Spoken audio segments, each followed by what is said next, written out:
What's going on, Philip DeCane? What's going on? Can we get Nike, please?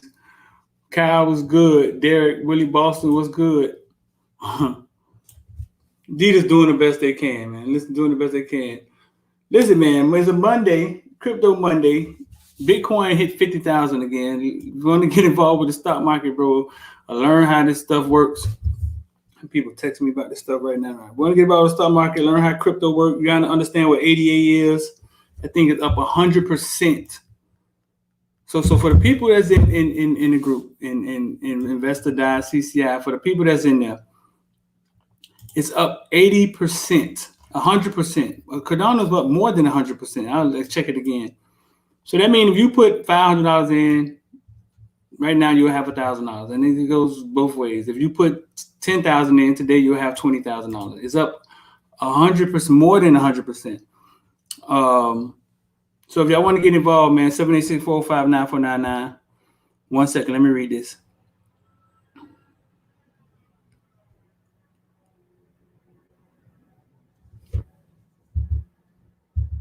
One second.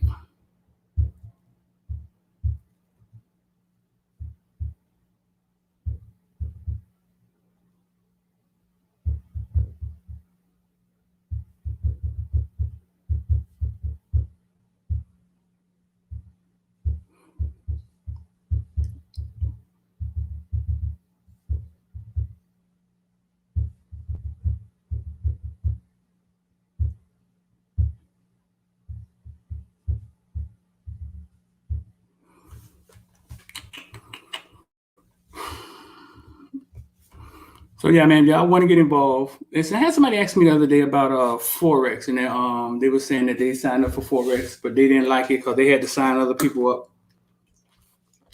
It was like, man, I was in Forex. They were teaching me how to read the chart, and I had to sign, but I could either learn how to do the Forex and I could sign other people up and make money for Forex. Listen, that is not Forex. Forex is one of the biggest markets. It's the exchange of currency. It's one of the biggest markets. It is bigger than the stock market. It was there first. It has nothing to do with signing people up. That's a company that was MLM. I forget the name of the company, but they do MLM. No different than CBD, flat tummy tea. What else used to be out there? That insurance company where you could sign 3 people up, and those 3 people sign up 3 people. It's called MLM. They just attach Forex to it. Forex has nothing to do with that. Forex is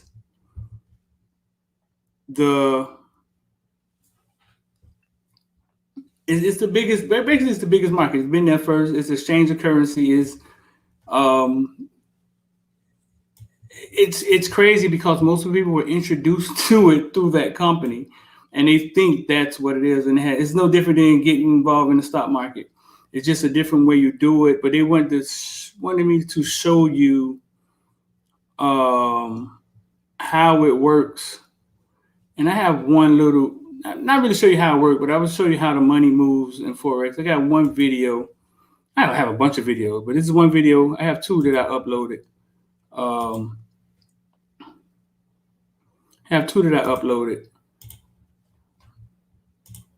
And basically it just shows you how the money moves. Or this is like Forex. I hope nothing crazy pop up on my cell phone. But this is a screen record I was doing one day when the money. So this is Forex. This is real money. It's at 961. And is the time up here? Okay, the time ain't on that screen. Let's see if the time moves. So look, this is Forex moving. Is it moving?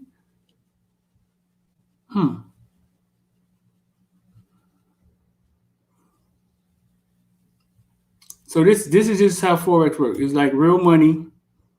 That's in the blue is what that's real money moving. It started at 1187. That's me just looking at the charts. Now it's at 1341.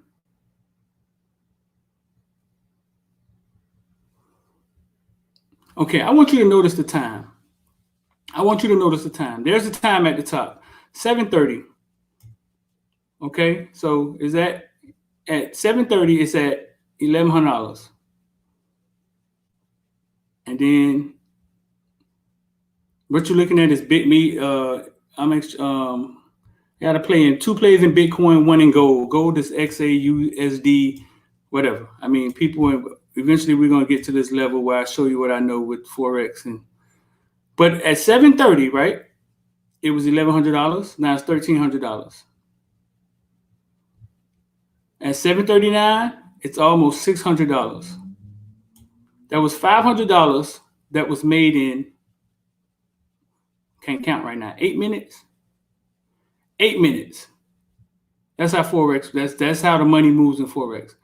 $500 that was made in 8 minutes. Can you lose money? Of course you can lose money. Of course you can lose money. Can you make money? Yes. We can do it again.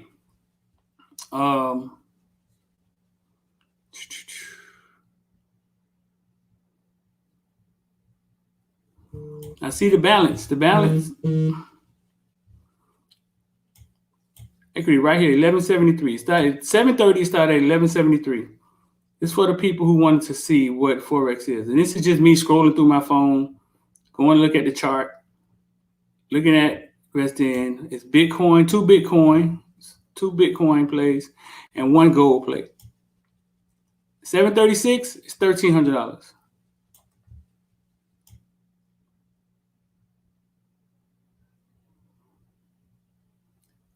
Almost $600 in 9 minutes.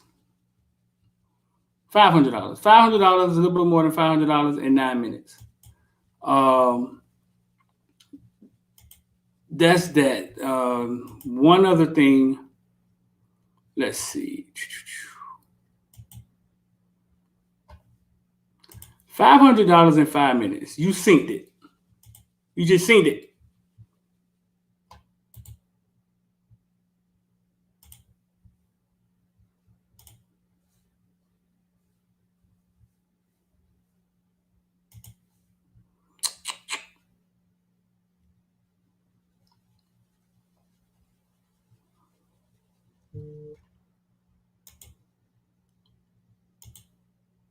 I want to show you one more.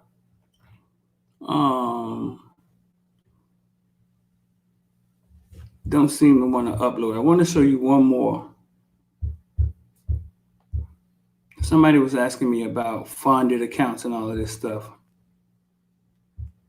Let's see.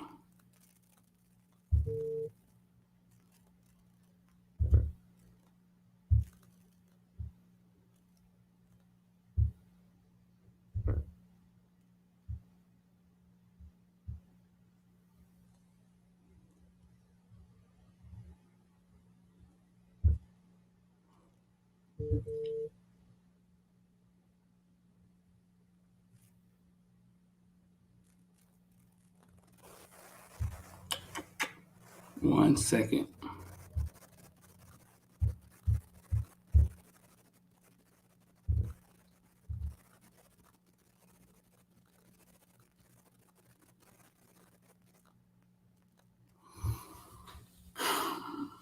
Got longer videos than this.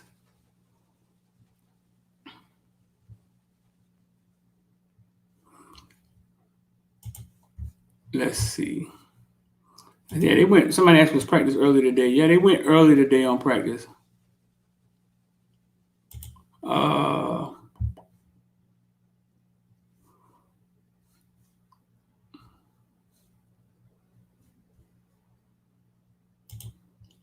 So yeah, man, that's Forex, and that's $500 in 9 minutes.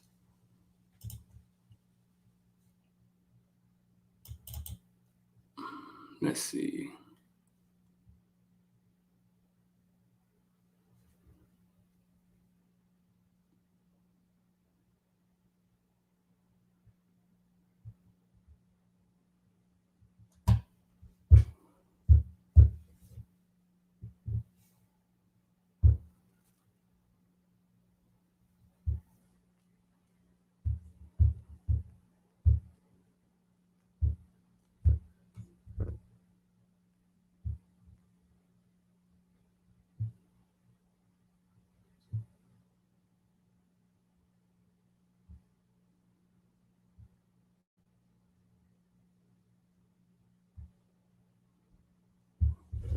I'm gonna show you one more of a funded account, and I'm explaining to you what a funded account is.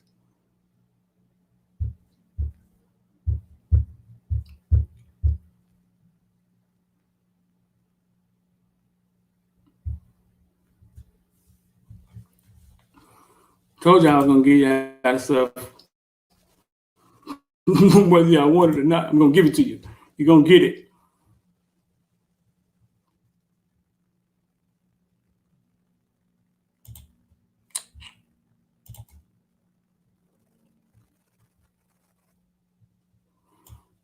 So yeah, so that's Forex. The other one to come through, and I'm gonna show you what a funded account is. I mean, a funded account is basically, there's companies out here that will give you, if you can pass their test, it's a little challenge to pass. I've passed them before.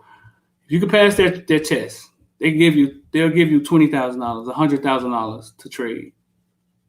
Right through the internet. I mean, you sign up, you pass the test, they give you $20,000 to trade. One of them is called FTMO. You can go look at it yourself. They give you $20,000 to trade, and you keep 80% of whatever you make that month.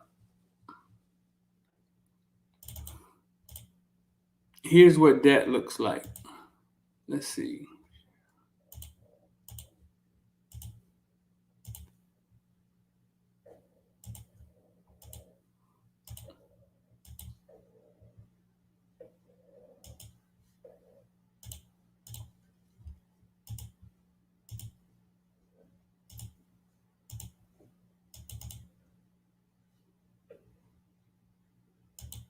Okay, so here's what that looked like. Can y'all see that? Let me see. Let me see if I can make that bigger, larger.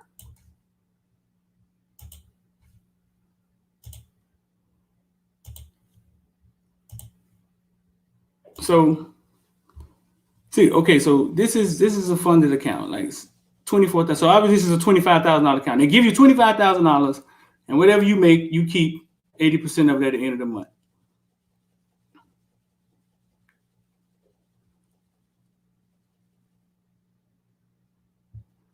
And I didn't know places like this exist until I got involved with Forex and to get around like people. But there's a lot of companies out here that give you 100,000, up to 300,000, and whatever you make, you keep. And this is another example of that. Me using one of those accounts and just scrolling through my phone. So that's Forex, man. For the people who was asking me, hey, what's Forex? I know it's becoming like the cool thing to talk about and cool thing to do. Hey, man, we know what Forex is. So that's Forex, man. We're going to get on all of that, options, Forex, all into the group. The number scrolling at the bottom, you want to get involved, 786-405-9499. All right, man. Let me get to some of these questions. Let's see. Let me get to Jordan. Let me read some of these questions.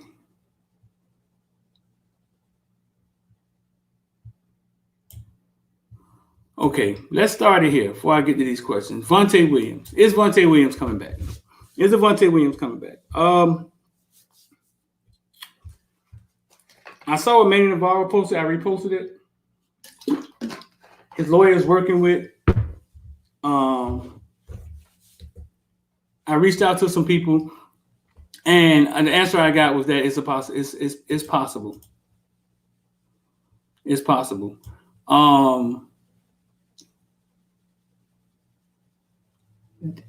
Last night, listening to Coach Hayes' show, and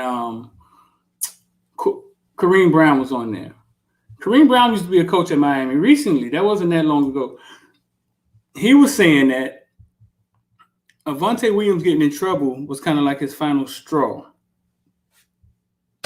Take that with a grain of salt, but I'm sure he has plenty connections with the program, plenty of people he talked to. He played there, he coached there.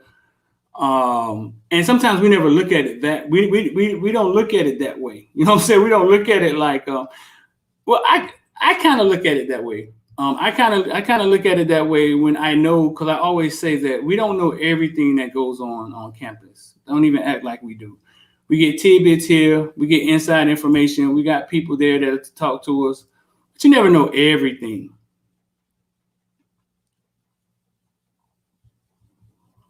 In the past, when these things have happened, these kids haven't came back. They just haven't. I think Jeff Thomas was one of the few that came back. So yeah, the Isaiah Walker stuff was weird too. We looking into that. So versus on Avantae Williams, the word I got was that it's possible. It's possible. It's possible that he can return. Nothing is etched in stone, man. Nothing is etched in stone. So the ones who y'all want him back. I mean, the question is, does he want to come back? Sometimes when people do you wrong in your eyes, or you feel like they said they were family and they didn't act like they were family, when shit hit the fan, sometimes you don't want to deal with it. Sometimes you don't want to deal with it, especially kids. Kids call you flaw in a minute, man. Flaw, man.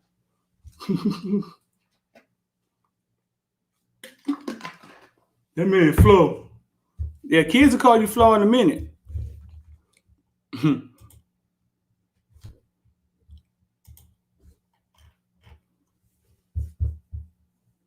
They'll call you flaw in a minute.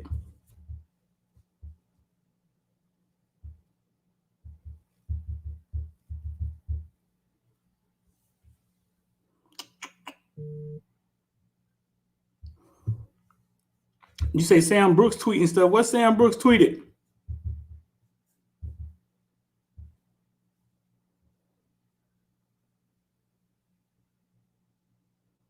What Sam Brooks? You say Sam Brooks tweeting stuff.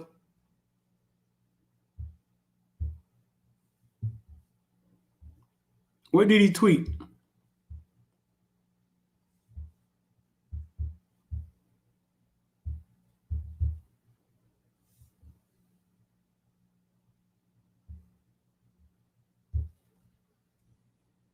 Mm-hmm. 2 hours ago, he tweeted. I see it.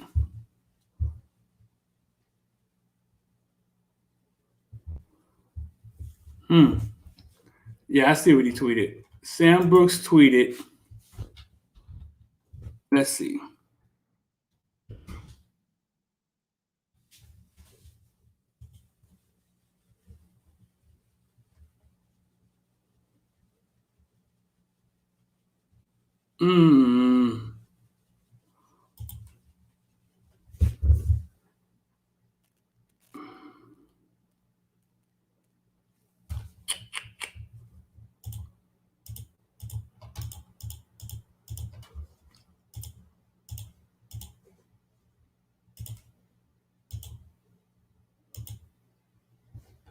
You say I'm in a dark place right now, but I swear to God, I'm trying.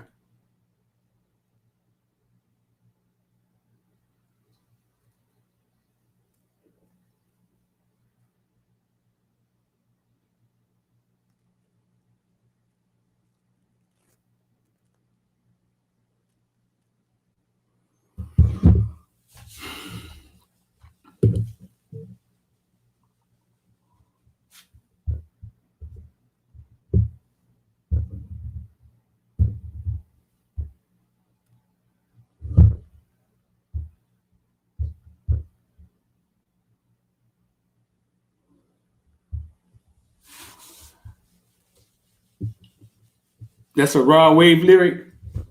Okay, at least we can relate it to that. Okay, at least we can relate it to raw wave. I think. Oh man, Isaiah Walker. We put it in the community section this morning. Isaiah Walker. I don't know if the tweet is still there. Let's see. We put it in the community section this morning. Isaiah Walker was a little more harsh.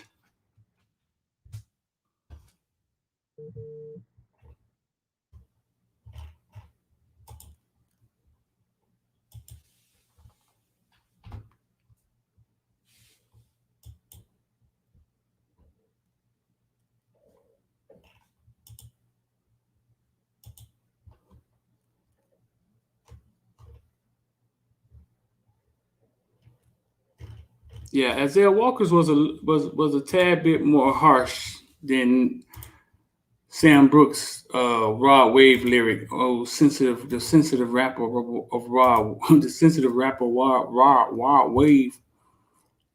Oh man, I thought I posted this. I ain't posted this for y'all. So we posted this in the member section this morning. Um,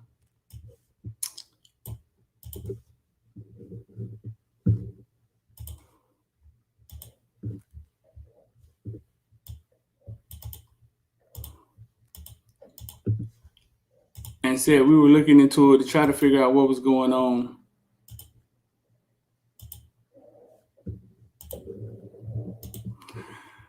This is a little tougher. This is a little more tough. This is more tough. This is more tough. This is a little more tough than what Sam Brooks tweeted. But it seems like Isaiah Walker. Isaiah Walker? How is he doing out there? 2 deep, 3 deep? I ain't really checked on him. He said Walker always. Damn, dog.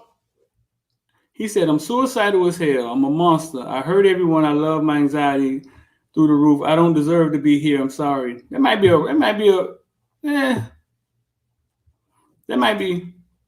rap song too, but I mean they're choosing to say this stuff for a reason. What I learned as an officer and in the military is that the person that's going to kill themselves will do it. The one that actually tells you or talk about it wants attention, but we need to pay them attention. I mean, that they're asking for attention. They're crying out for attention. That's what I learned as an officer. And you should pay them attention and take it serious and just reach out to them, see what's going on. I don't think it's the whole team. I think I don't know, man. I think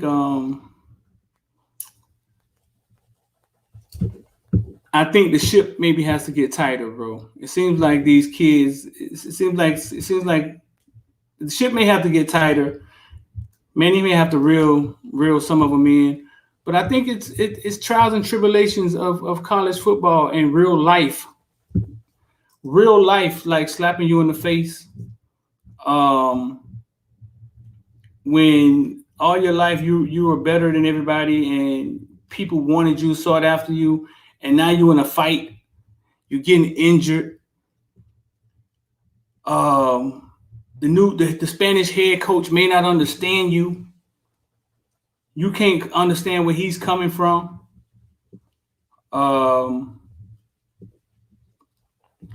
And I think some kids, I've seen it. Some kids don't understand.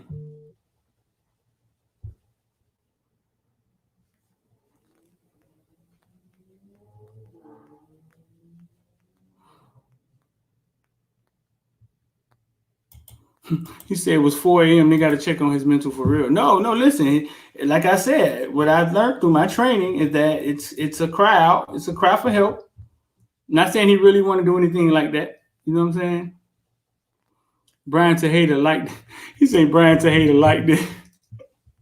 Is it a rap lyric? It may be a rap lyric. I mean, but I'm just saying. Brad Tejada liked it. I don't even think you read it. Yeah, but I believe this is true. I believe this is true. But I believe that to be true. But also, I mean, you still got to check on them. I mean, mental got to be right, man. You got to check on their well-being, their health. Make sure everything's straight.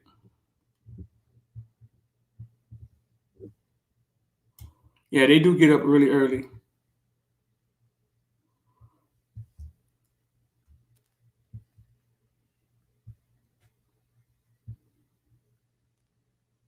I'm gonna read some of these questions. Attorney, you a person to meet with. Inniss was a Bama, Oklahoma lock from the start. Films make you think he ain't budging.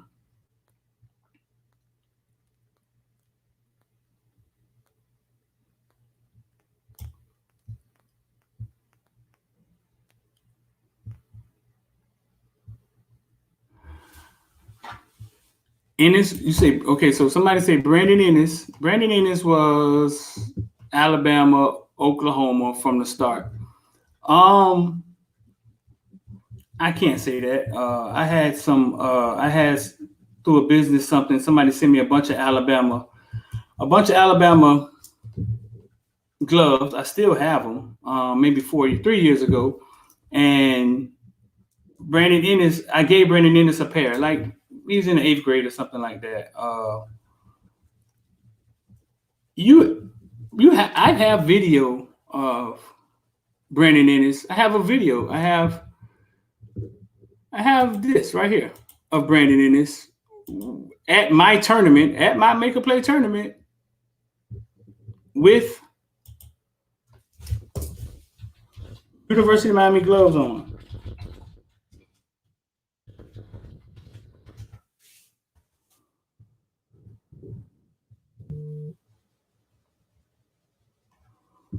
Well, I've made numerous videos of Brandon Inniss, huh? Just realized that.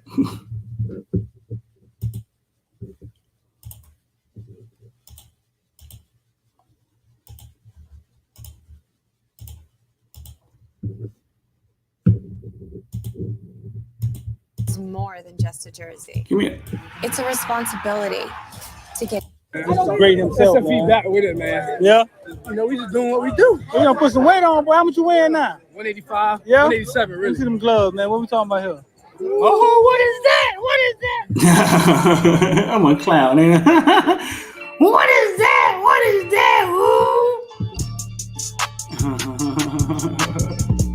I make me laugh sometimes, dog. 5. Yeah. 187, really. Let me see them gloves, man. What we talking about here?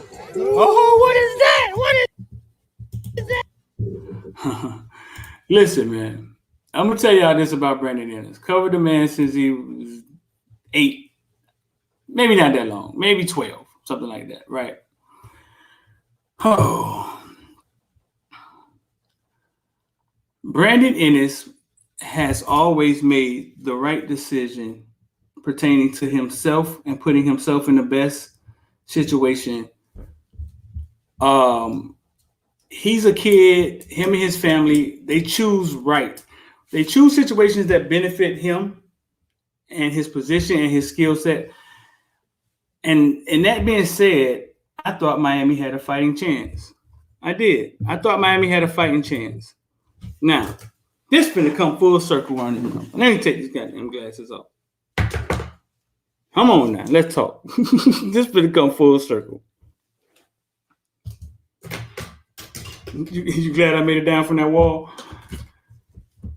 So with Miami having Lashley and an open offense, I figured we had a chance to get Brandon Inniss. What do I think of Brandon Inniss? I think Brandon Inniss is, again, LeBron James. Okay, maybe there's only one LeBron James when it comes to business acumen and all that stuff. I think Brandon Inniss walks in the locker room and instantly can change a locker room. He could change a game. I think he's going to go down as one of the greatest players we ever saw play in South Florida football. I've been saying this for the longest.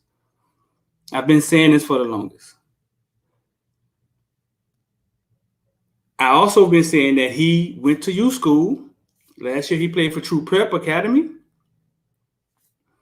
He will go to a school that's going to benefit him no matter what the name is. I've been saying this.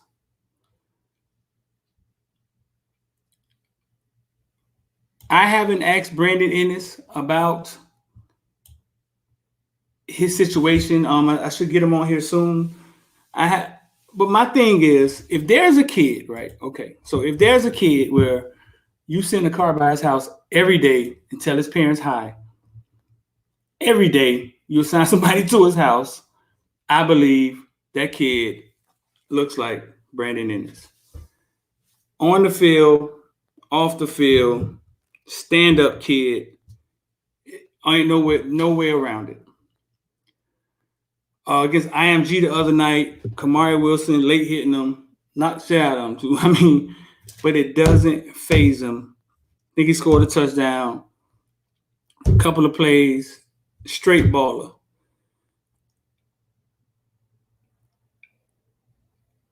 I never say a kid is a must get, you know what I'm saying? But what I'm saying is that he's right here in our face. What does it take? Something like him, we have to lock him down. And I rarely ever say this. We gotta lock him down. I ain't doing no milk crate challenge. You crazy. That's how highly I think of Brandon Inniss. I don't know how much effort went into it. I don't know what they did. But like I said, if there's a kid where you could send a car by his house every day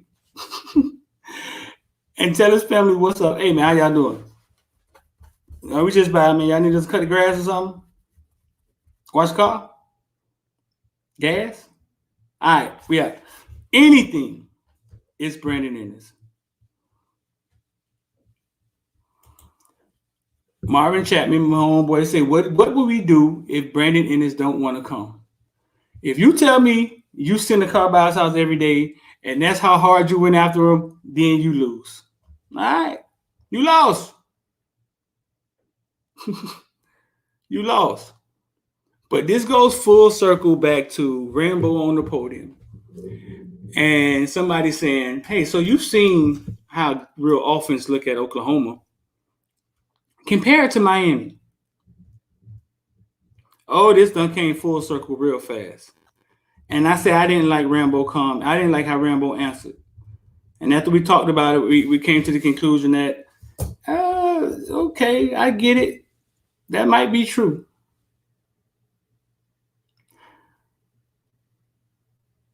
Brandon Inniss chooses Oklahoma because he sees what wide receivers do at Oklahoma, and he's not trying to guess. Period. He's not trying to guess. He ain't trying to figure it out. They had Heisman Trophy candidate quarterbacks. Their wide receivers are eating it up. That's for me. Now, this is my question to y'all.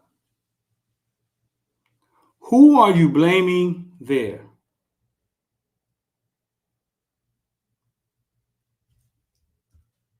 Since we always want to say the kid sold out. He did. He did. Who are we blaming there?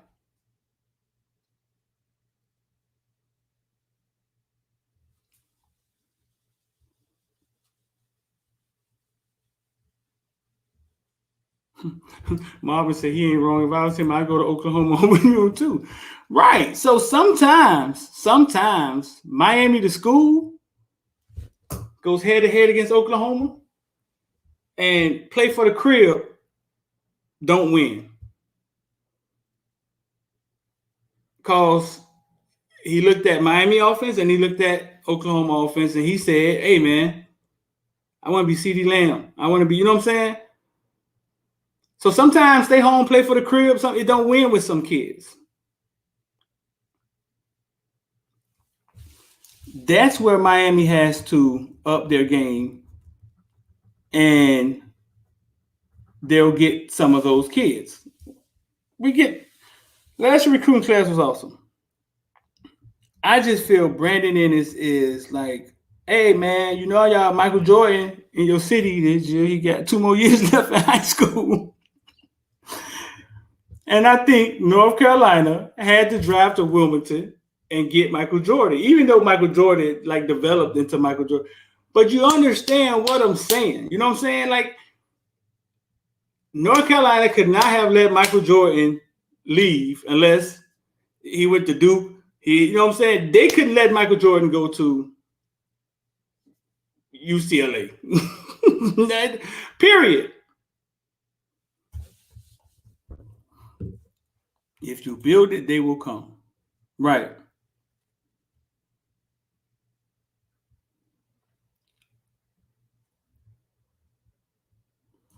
And Paula Boy said we ain't had a first round wide receiver in years. Cal say, whatever we doing ain't working. Cal, I can't say it's not working. You know what I'm saying? It works.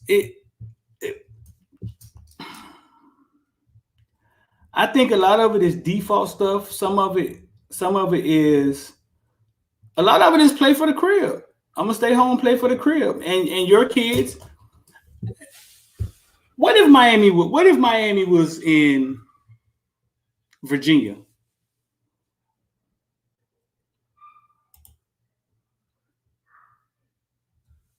Like, what if Miami was based out of Virginia and not out of Coral Gables and didn't sit in the heart of a recruiting hotbed? You know what I'm saying?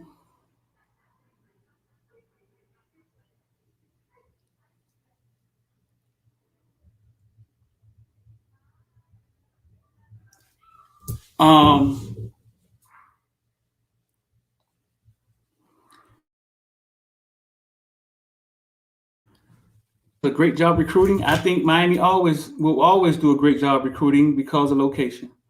Now, do I think last year was exceptional? I think last year was an exceptional job they did. Was it COVID? Was it? I don't know. But last year they kicked ass.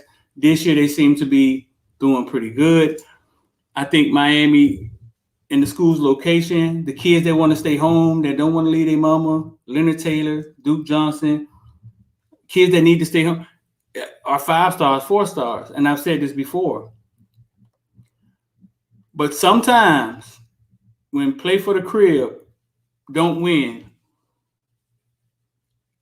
it has to be backed up by what's happening on the field. That has to happen.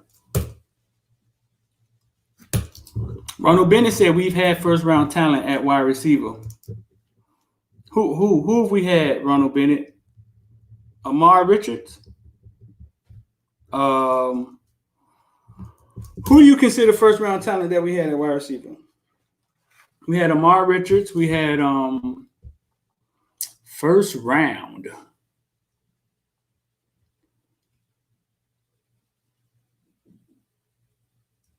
The kids running to FSU for early playing time. Philip Dorsett. Philip Dorsett went in the first round. Did he? Wow. Because of that 40 time, right?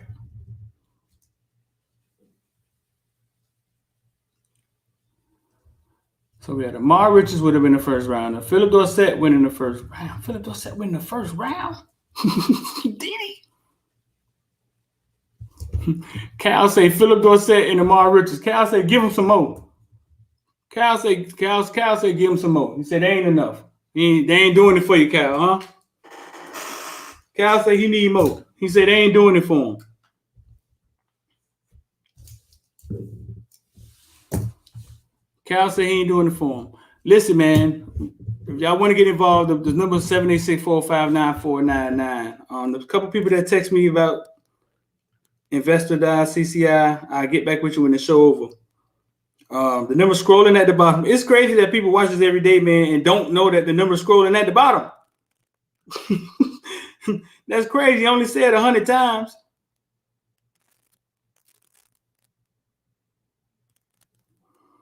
So 786-459-9499. If you want to get involved, right now, man, we got 88, up 100 and more than 100% since we mentioned the dang on thing. More than 100%. Let me see. Okay.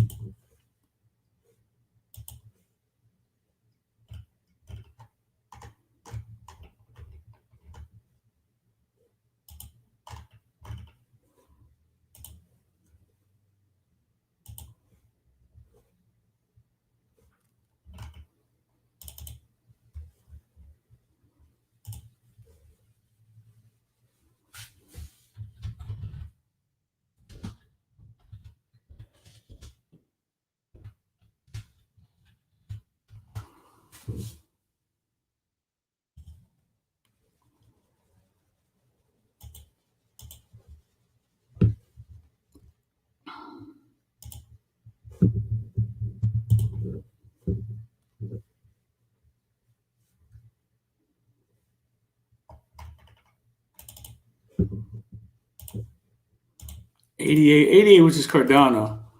Y'all don't know what I'm about. It's cryptocurrency, 88. See, there it is right there. 111% this morning. Started with 544, now it's up to $1,100. One of the accounts.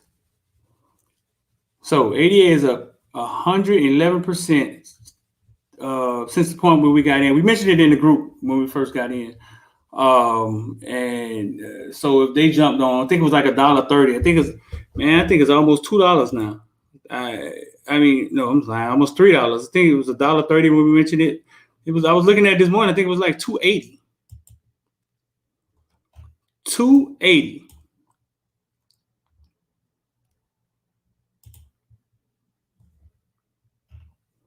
Let's see what it is now.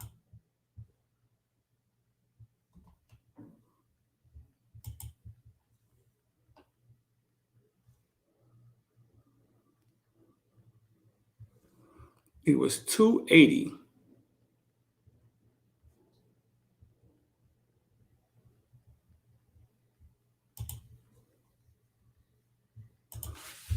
Any of y'all know the price? What's the price of Cardano right now?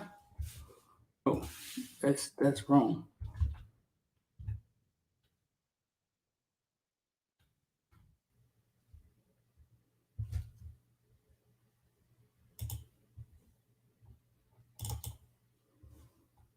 $2.93. That thing about to touch $3. It's about to touch $3. $2.93. So this 2%, this 111%, it has to be more right now. Let me see what it is.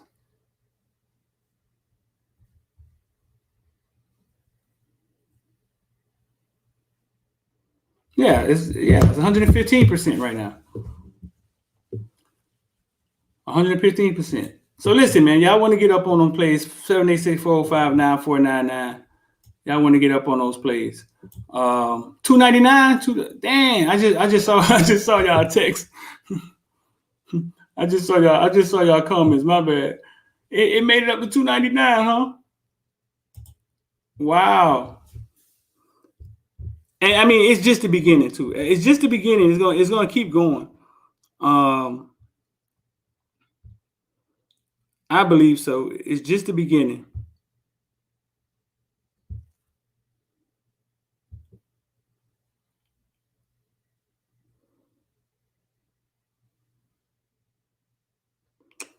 One second.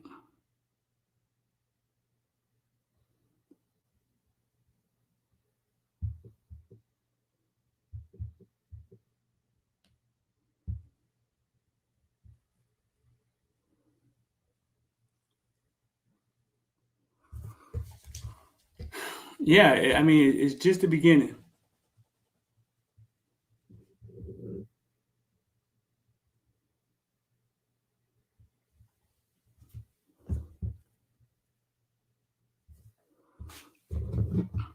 Give me 1 second.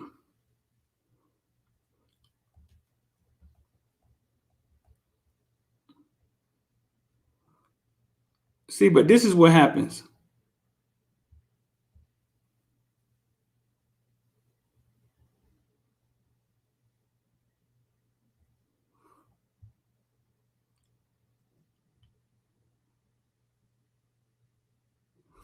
But this is what happens. You watch it, and now it's $1.30, and then you just heard me say it's up 111%. You saying to yourself, "Man, I should have bought it at $1.30." Darn, now it's $2.99, and then one day it's gonna be $200, and you just sit there and wait and wait and wait, and you just sit there and wait and wait and wait, and you just sit there and wait and wait and wait, and watch it just keep going up, up, up, up, up, up.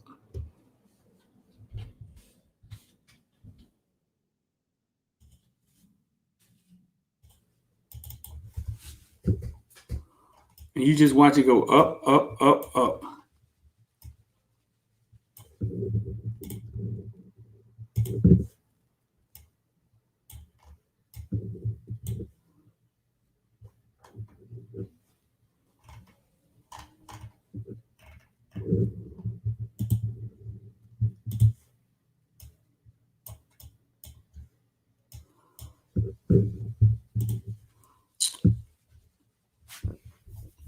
Cal, you had it. You sold at 277. What you sold it for, Cal? What you told 277? What you made? What you did with the profits?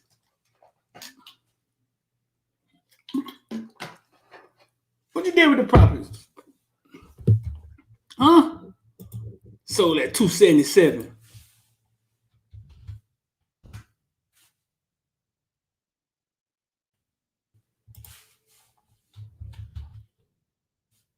You don't even know why you sold it, Cal. You just sold it for no reason.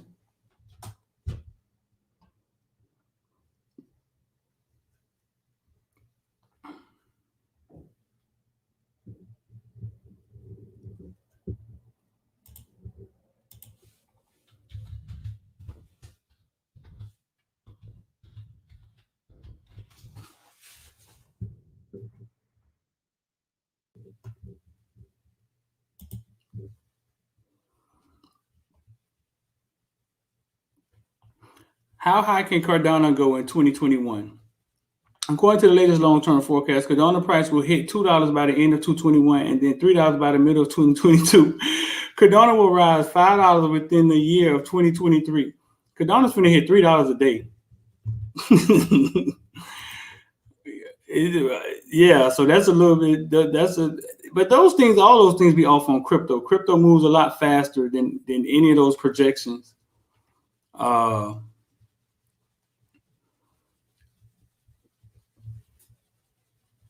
Yeah, I don't believe these projections, but it says $4 by the end of the year, $12. Nah. They try to project these cryptos the way they do the stocks, and they always off. Always. Streeter, why you never really covered the Kansas City team with Buckshot and Steven Newbold?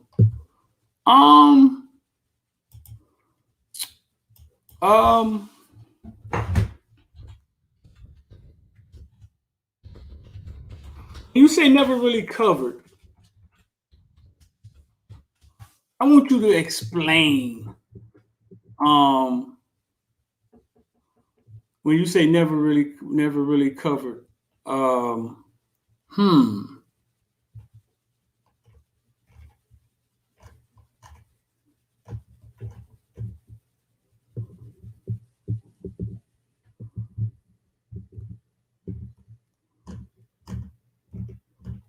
Yeah, clear that up for me when you say never really covered. Like you never saw me at the games.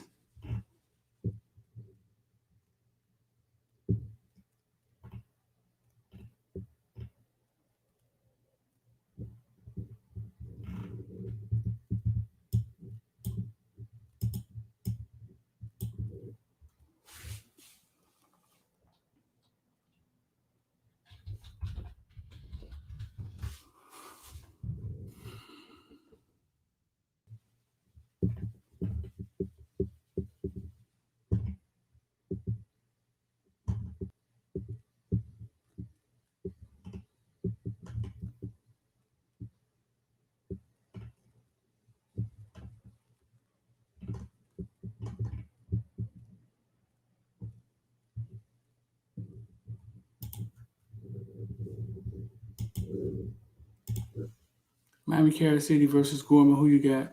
Oh, Miami Central. We got to find out what happened to Miami Central quarterback. Miami Central quarterback may have went down.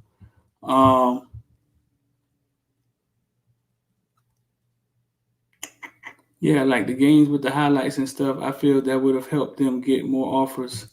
Yeah, like at the games with highlights and stuff. What year was that? Like, yeah, what year was that I missed Carol City?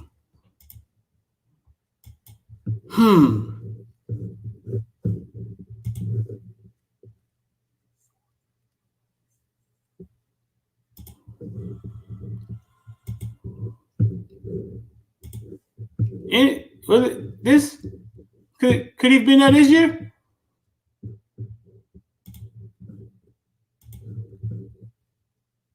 Is it possible?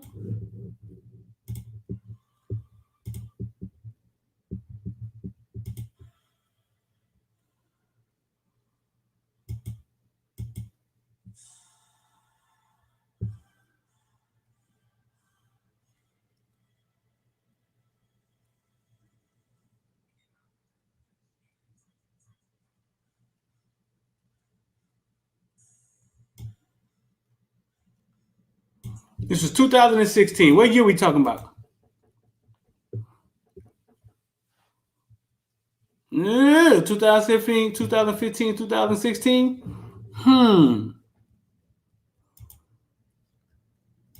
Where was I?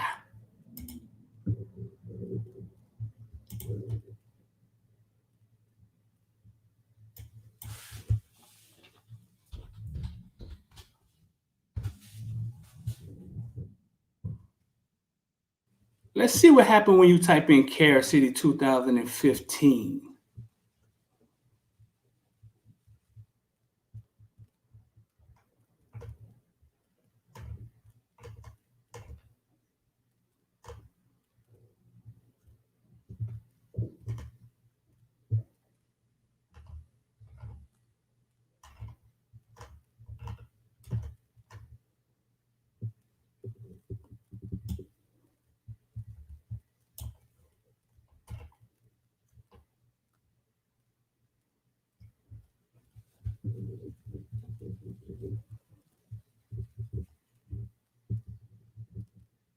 Who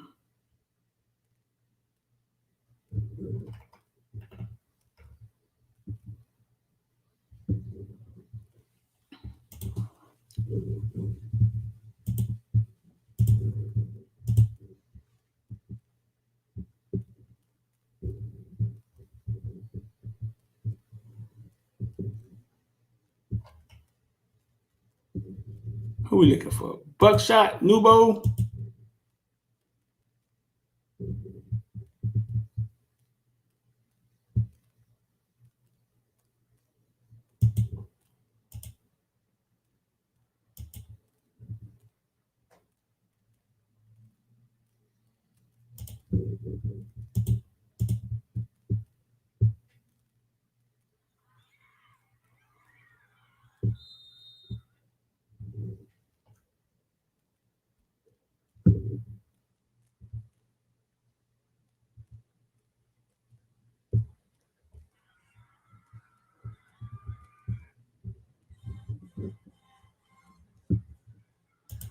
Damn, New Orleans didn't let y'all get the ball this game? What the hell going on?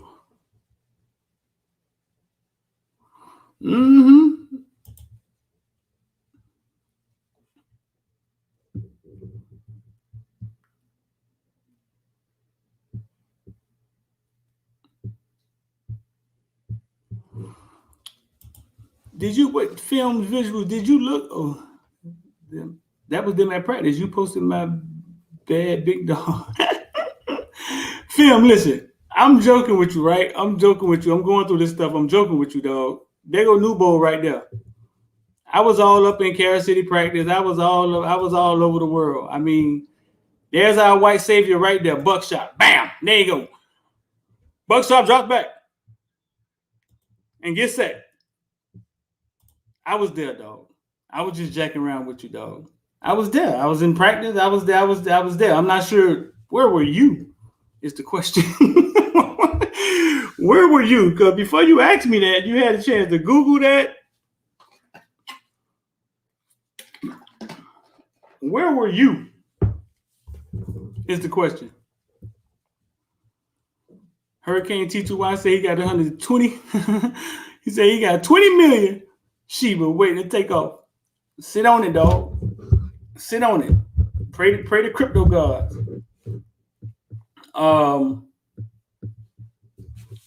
A lot of times, the market is a patient place. The market is a place where patient people take money from impatient people. A lot of times we don't hold long enough. I'm gonna tell y'all a story. One day, maybe 4 years ago, my little cousin walked out the house. Overzealous my little cousin, very, very a go-getter. Always looking for the next dollar. He said, "Hey, I think my aunt had just died." He said, "Hey, Deuce Coin." He said, "Deuce Coin gonna be the next." He said, "Man, Deuce Coin." He said, "Man, I got he said $2,000 in or something." He said, "It's not even worth a penny yet. It's 0.006. He said, "Man, if it just get to a penny, it's gonna make me rich." My little cousin told me that about 3 years ago. What y'all think happened? How you think that ended?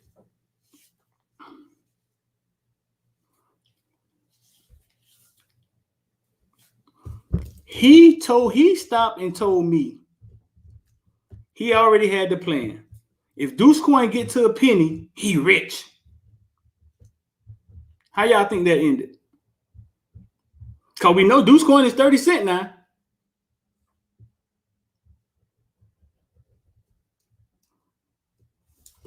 T2, I say he a rich man. No.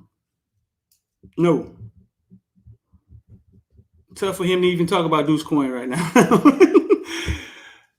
A lot of times we don't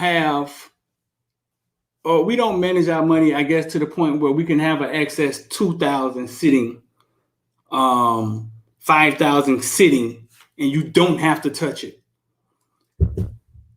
The patience that it takes sometimes for things to play themselves out.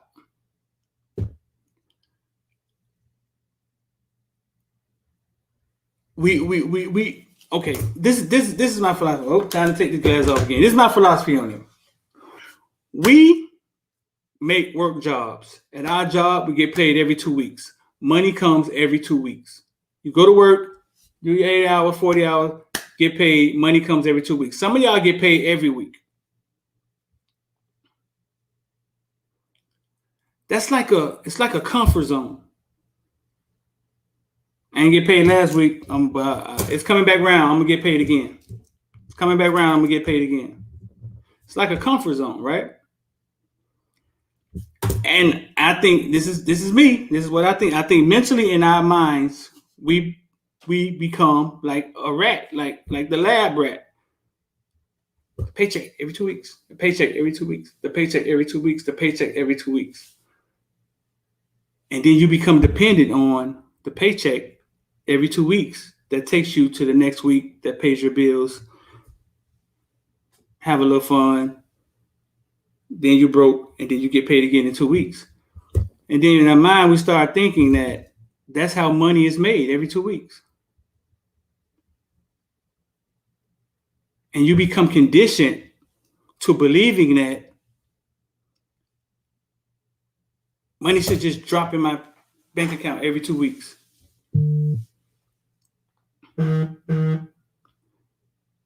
So if you got so sitting on $2,000 or being patient with money or building something and then letting the employees eat first and then you make your money in 3 years down the line. That's not how the unfortunate are taught to make money. That's not how we make money.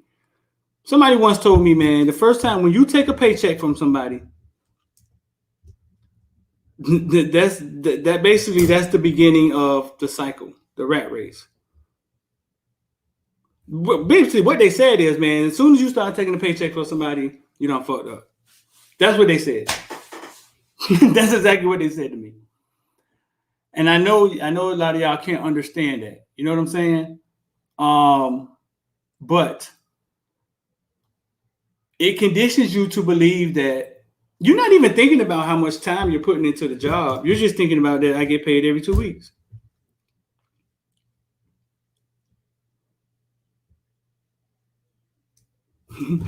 Kyle, tell him.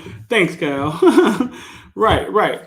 Kyle said, for everybody that's not trading, if you start listening to Streeter, once you start trading, you're going to see money differently. Right. Like I showed you the Forex video this morning. I showed you the video. I show you these things for a reason, so you can see how things work. So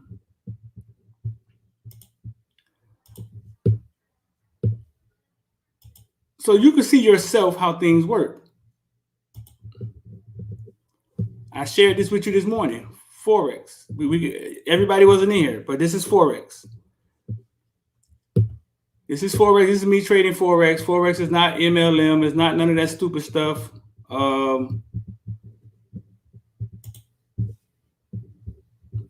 And I'll show you. Look in the right hand, left hand corner. The red number. That's 7:30. It's 7:30 on the clock. Equity. Right now I have $1,173 right there at the beginning. Everybody can see that. 1,100. I can make this bigger. Right now I have 1,100. Okay, so it's 730. 731. I got $1,200. 732. 734. I got $1,300. 737. 739. 739. I have $1,572. And I started with 1,173. Sort of like $500 was made, something like that. $400 was made in how long? How long did that take? How long did that take?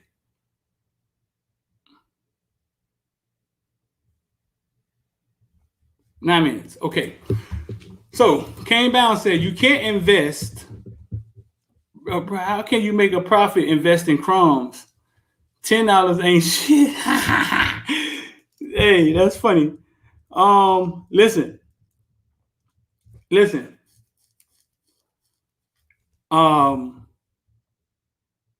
Okay, so you can't invest if you broke. I'm here to say this, man. Listen, we all have money.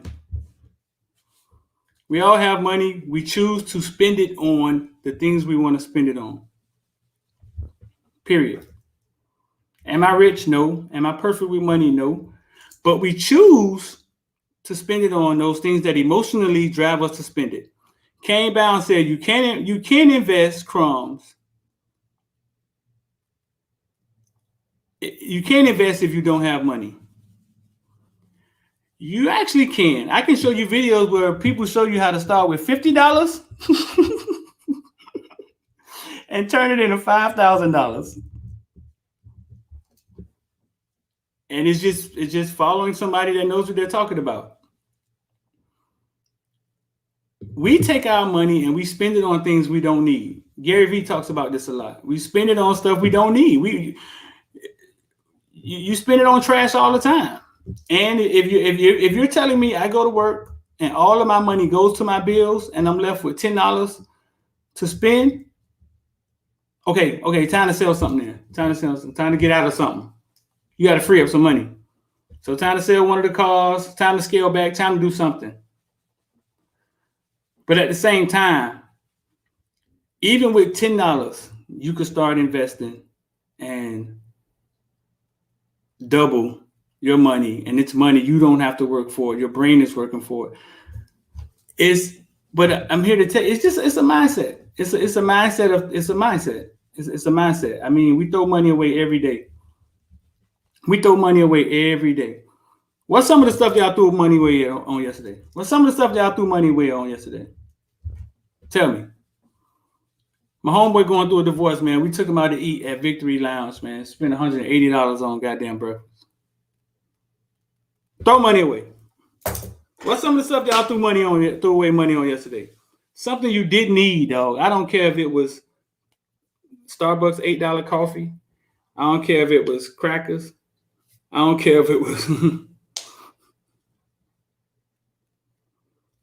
Kyle in here dropping knowledge, huh? Kyle inside CCI. He inside the platform. Kyle in here dropping knowledge. Cancel Netflix. Yeah. What is some of the stuff that you spent money on? I'm just yesterday that you didn't. You just brought it because it wasn't your lights. You wasn't paying for your light bill. It wasn't your car payment.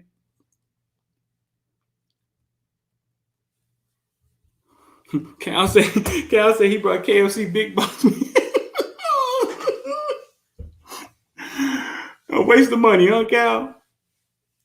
Sean said he just canceled DirecTV. I don't even know. I'll never listen. I ain't had DirecTV or Comcast in maybe 3 years now, bro. If you can't be entertained by this cell phone or at least something streaming on your phone, on your TV, Android box, then I don't know. You're trying to watch too much TV for me anyway. So go ahead back in the room and watch TV. I haven't had Comcast or DirecTV or none of that stuff in 3-4 years now, bro. T2I say he spent $120 on P tacos with his wife and could have it. Bro, listen. We do it all the time. Like we're spending money on stuff we don't need, but it's weird. We don't count it. We don't count it when we go to the strip club and we throw big booty Judy $150. We don't count it when the new Jordans come out and we stand in line to get the new Jordans. And you got 8 pairs at the house. You just want to take pictures of them. We don't count it when you're trying to get out the house and you got to go cheat on your wife. Now you gotta give your side chick $50 and you got to get a hotel that's $130. You don't count it then. You don't say you broke then. This is funny, Kane Bound. Not Kane Bound thinking. You don't count it then. You know what I'm saying?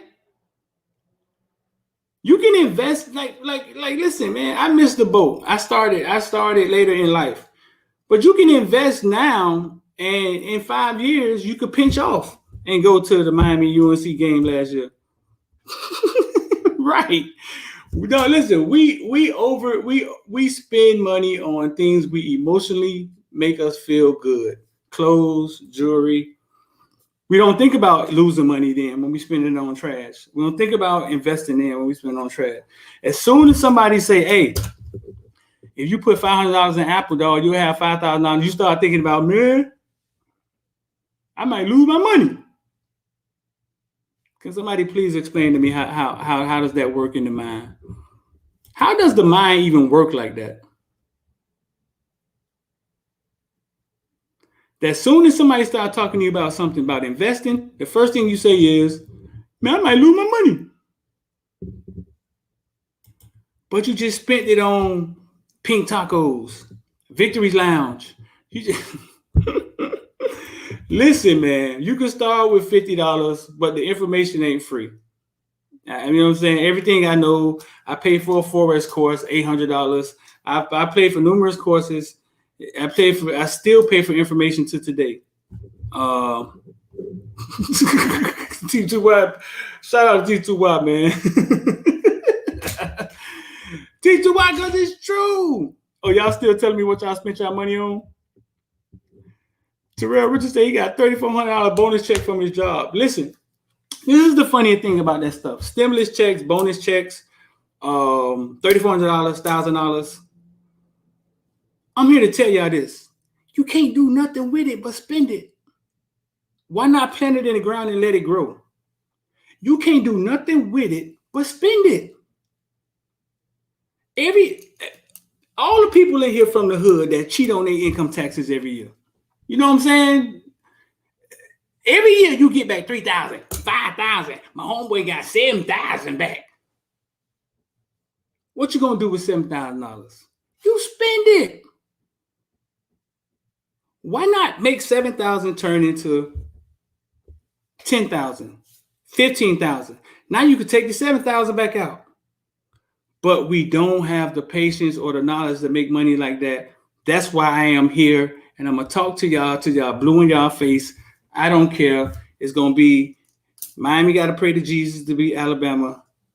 Bitcoin at 100,000, and that's how I'm gonna talk to y'all to the bus out. You know what I'm saying? I don't care if y'all don't want to hear it. I felt I was sent to tell people what I know and what I've seen. Am I perfect? No. Am I rich? Not yet. But I just feel like I like to help people and I like to give knowledge. But if you're helping people, why you don't do it for free? Holy crap. Footballville was started for free. Like it was just me out there giving back to kids. You know what I'm saying? How often you think people come up to me and say, dog, I appreciate what you do? We was watching my little son play when he was 8 years old, man. He's 18 years old now. He don't even play no more, man. We appreciate the memories. It rarely happens, but that's beside the point. Listen. I'm finna read all this stuff that people say they spent money on. Insane said he spent $40. He don't even want to tell us. He spent $40 on. He don't even want to tell us, man. He went to the adult store and went back in the back of the booth and spent $40 at the adult store. So he don't even want to get it up. Maybe he was on 79th Street or something. Spent 40. He spent the classic $40. Bro, listen, we blow money every day, dog. Don't kid yourself, Kane Bound. Don't kid yourself. you're going to justify in your mind spending money on what you want to spend the money on. And then when it's something like foreign, like investing, you're going to disqualify. Like, I don't know, dog, I can lose my money. You're going to lose it anyway. We done got 2 stimulus checks, right? I'm gonna let y'all in on the secret. I didn't get 1 stimulus check. I don't know why. Maybe child support, maybe taxes. I don't know. You know what I'm saying? I don't know. I didn't get 1 stimulus check, and I didn't care. I didn't look for them. I didn't care. My baby mama got my kids over there. I think she getting money from them every month. You know what I'm saying? From Biden. I don't care about that stuff, man. I once had to pay $1,300 in child support, and at that moment, I realized that, hey, $1,300 is not a lot of money to somebody who make $13,000 a month. Let me get up and get this bag. Let me get up and figure it out. If I can get $13,000 a month, $1,300 would be nothing. It was rough. It hurt. You know what I'm saying? But it's all mindset, man. It's all your mindset and how you think and how you see things, bro.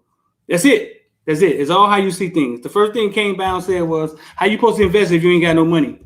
How the hell you got season tickets, Kane Bound, if you ain't got no money? You're going to away games. You're going to away games and all. You ever go to Europe? You're going to y'all going to see Canes play against West Virginia in Europe? I'm going. You spend money on what you want to spend it on, fool. You know what I'm saying?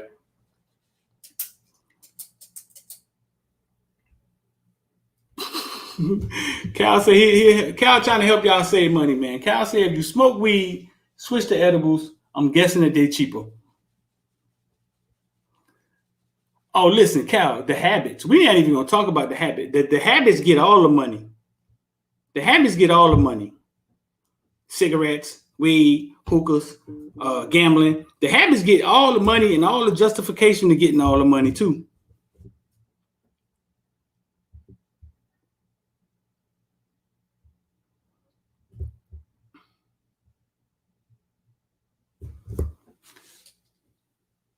Cheaper and it lasts longer.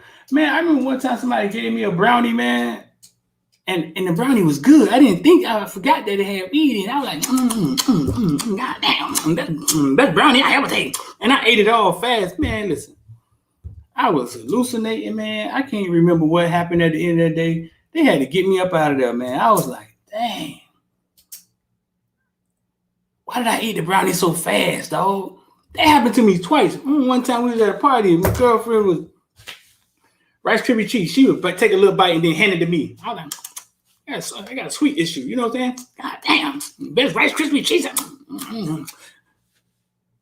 I was like this. Hey, they said Dick Bucker's coming in for a recruit visit. Yeah, man, Dick Bucker. They say he coming in for a visit next week. I was fucked up, dog. Listen, so now I think about it, dog. I think about it when they end and be like, hold up now. You say it got weed in it. All right, we're going to cut them up in 8 pieces. And we're going to eat it like that. I was jacked up, dog. Hey, listen. Y'all know Lawrence Taylor in Miami, huh? I should tell Manny to recruit him. I was jacked up, dog. Jacked up. Edibles are dangerous, dog. They are dangerous. Listen, man, my girlfriend called herself going to a girl party one night with her friends. And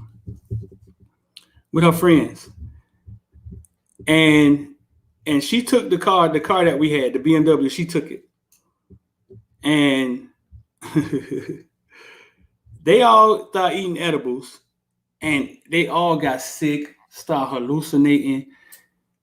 I had to Uber to her to get the keys to drive her and her throwing up friend back home.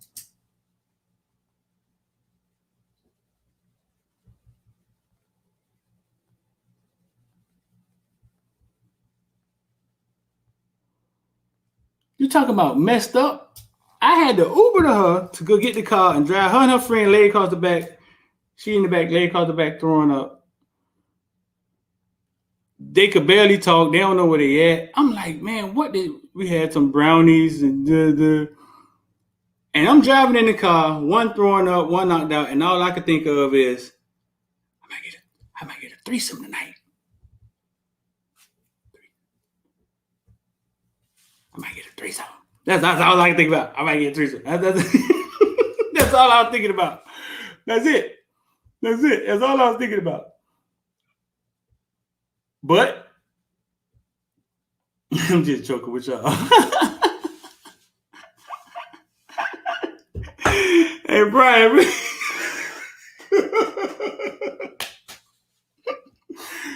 But listen, you talk about jacked up. Some of them was hallucinating on the highway. They had to pull over. Man. And they say they didn't even eat that much. Like, I know my mistake. And Brian saying, wild dog. I be on it, Brian.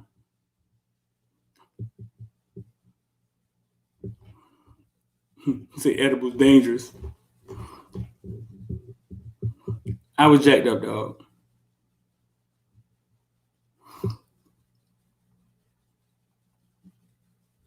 Listen, bro. He say weed. Ruben Gutierrez say weed don't get you like that. Ruben, I think our 80s and 90s weed is over. I think it's done. Edibles and these things that they have now, whatever is in it, it ain't what your daddy was smoking. And I don't think it's a directions on how to make it, because some of that stuff is explosive, dog. Like, so let's just throw that out the window. These kids talking about, or they talk about weed, and it ain't the same when it's in a brownie. You don't know what's in there. Yeah, what your daddy was smoking with the 4.0, 2.0 papers, and he was rolling it. He was doing all that. That ain't what they doing these days. That ain't what they doing these days. That ain't what they do. That ain't what they doing in the edible. The edibles could be anything. Exactly. Steve said people putting their own twist to the mix. Explosive, dog. Them things explosive. Jeff Thomas explosive. Listen, man. These people couldn't drive home, man. The only person was saying was the lady who house it was, and she was like, I ain't eat nothing. I ain't eat nothing. She was the only one that was saying. The only one. Oh no, I've never been to smoke, but I don't think we talk about smoking, Ruben. I think we're talking about like edibles and all this new synthetic stuff that's going on.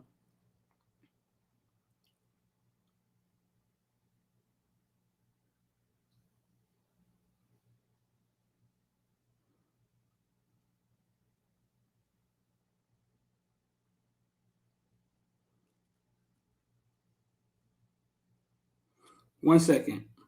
So yeah, man, the people who text me about CCI, man, shout out to y'all.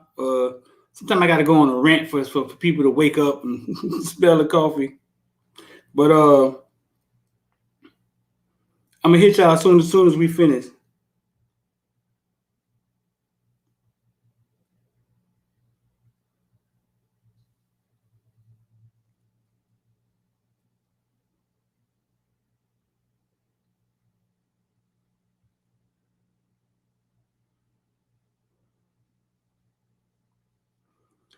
Two weeks out. It's just the way your bloodstream is. It's the THC. Edibles are psychedelic.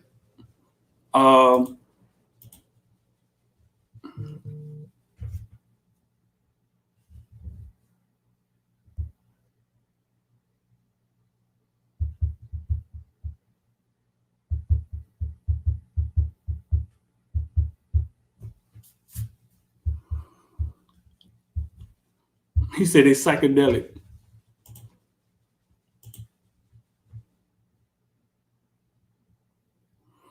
Done snaps.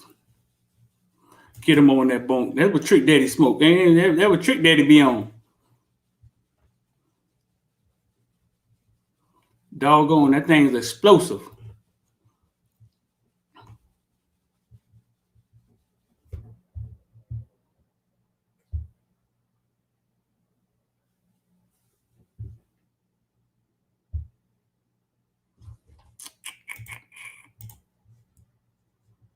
Oh boy.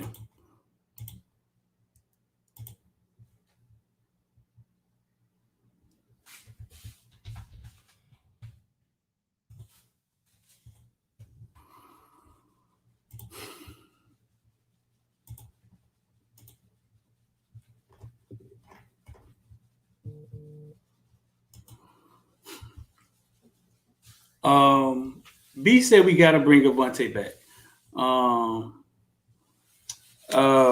I got word that it's a possibility he can. What I was told was that it's possible.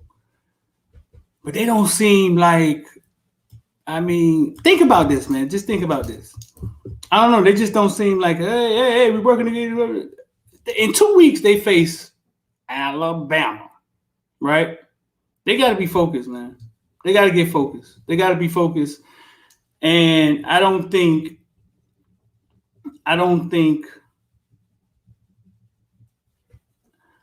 it may not be a priority to them right now. And it's just me just talking.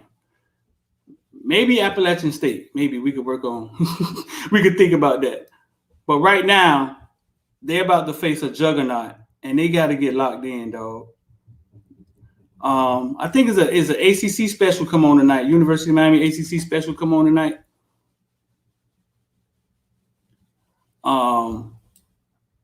Yeah, because when I ask around, like, it don't seem to be. Yeah, like I don't know. I don't know how he got his lawyer. Manny said he want him back. Yeah, today I didn't go up there. Manny said he want him back, but he said the decision is not his.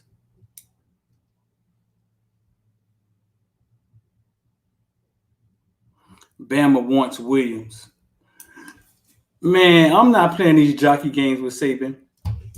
I saw something out there that said Saban said he'll take him. Man, I'm not playing these chess games with Saban. Get out of here.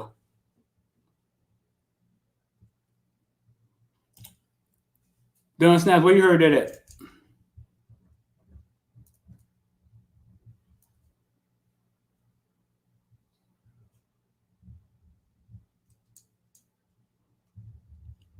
You say Saban didn't say that?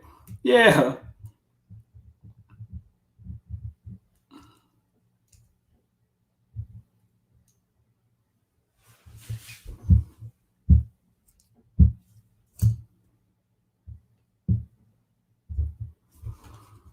Oh, boy.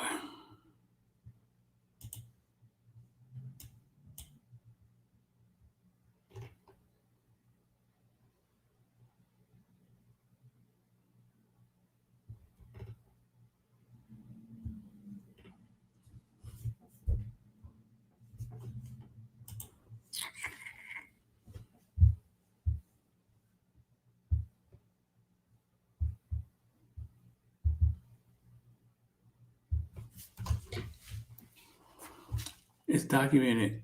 Patter fought for him. Oh, really? That's good shit.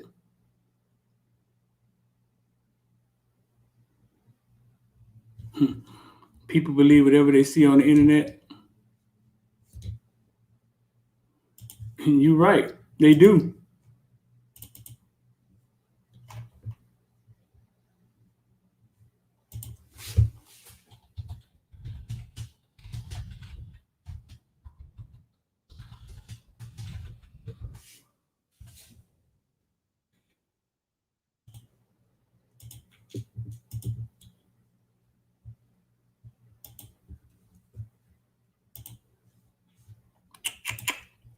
People do believe everything they say on the internet. But Nick Saban in the past has said this, and which I thought was spot on.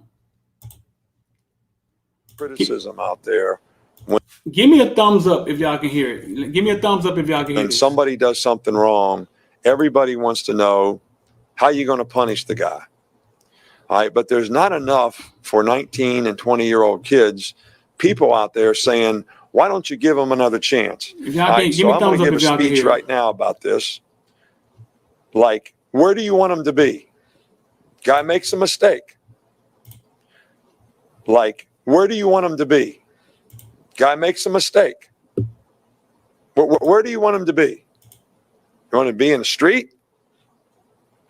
Or do you want him to be here graduating? You know, when I was over there at the Nagurski, Muhsin Muhammad, who played 15 years for the Carolina Panthers, played for me at Michigan State. Everybody in the school, every newspaper guy, everybody was killing a guy because he got in trouble and said there's no way he should be on our team. I didn't kick him off the team. I suspended him. I made him do stuff. He graduated from Michigan State. He played 15 years in the league. He's a president of a company now. Wow. And he has 7 children, and his oldest daughter goes to Princeton. So who was right? I feel strong about this now, really strong. All right, about all the criticism out there of every guy that's 19 years old that makes a mistake, and you all kill him. And then some people won't stand up for him. So my question to you is, where do you want him to be? Where do you want him to be? They don't. Nobody Want to condemn him? Nobody ever thinks about that. Where do you want him to be? Where do you want him to be? Shout out about X, man. We got X in the house, man. What's good, bro? What's going on? What's going on, man? Yeah, that was just Nick Saban talking about that. Now that's one of the realest things I heard Nick Saban say. Where is it you want them to be? You want to send them back to the hood? All they know how to play is football? I mean, catch you at the ATM? You want to catch you at the ATM?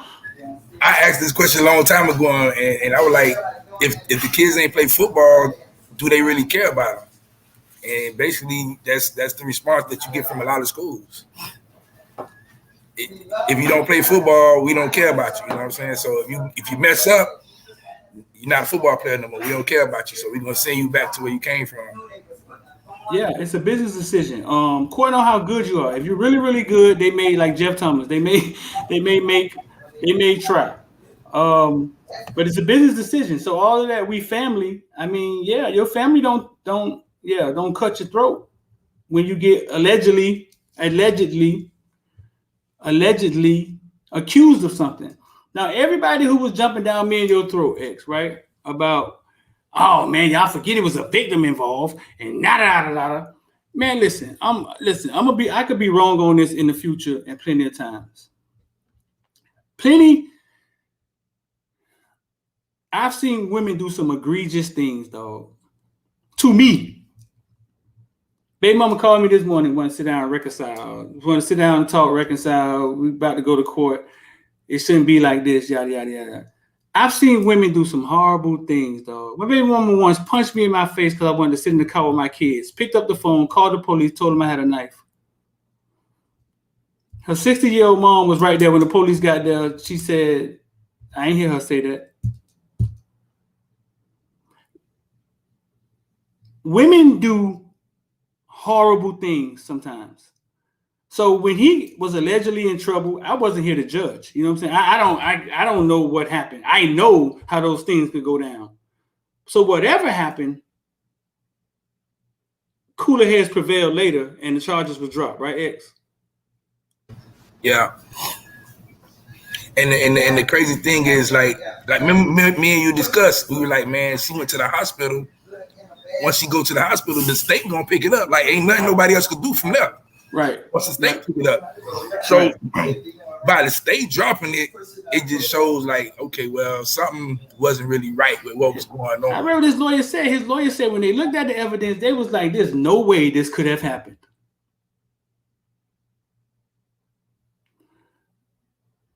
Now listen. And listen, dog, I done been like, listen. This is the weird part. They done dropped it. Okay, nothing happened. This is where we go wrong at, I think.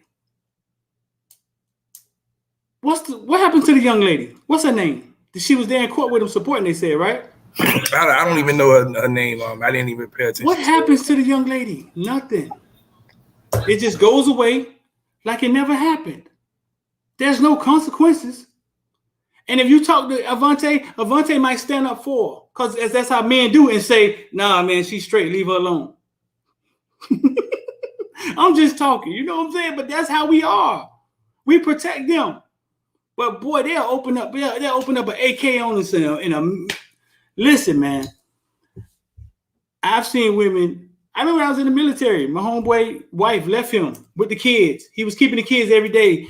He was coming to work crying about, man, she just left to go party, man. She left me with the kids. 2 months later, she called the police, told them that he hit her, took the kids back. When he got off work, he had to go report to the police station and turn himself in. Boy, that story is straight like that. His name Balliet. Look him up on Facebook. Call him, ask him did it happen. The story went just like that. 3 months later, she popped up out of nowhere, called the police, said he hit me. The police said, hey, man, we coming to pick you up or you going to come turn yourself in. The kids went to her, fight on. But we don't never talk about this stuff. Like there's no consequences for them. None. It goes away. Nobody said, hey, wait a minute, man. Turn that damn Kennan back around. Turn it on her. What's up with her? Like, what just went on? Can you please explain us what just went on?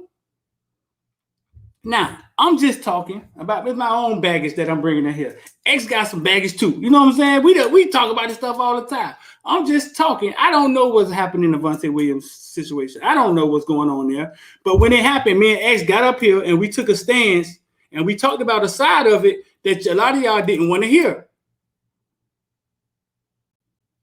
Now all of a sudden the charge is grown. And now it's like now you got certain people saying, well, just because the charges going on mean it didn't happen. I mean, obviously it did. You know what I'm saying? Like, what do you want? Like, if they basically saying charges dropped, it didn't happen. That's what it mean to me. He not guilty.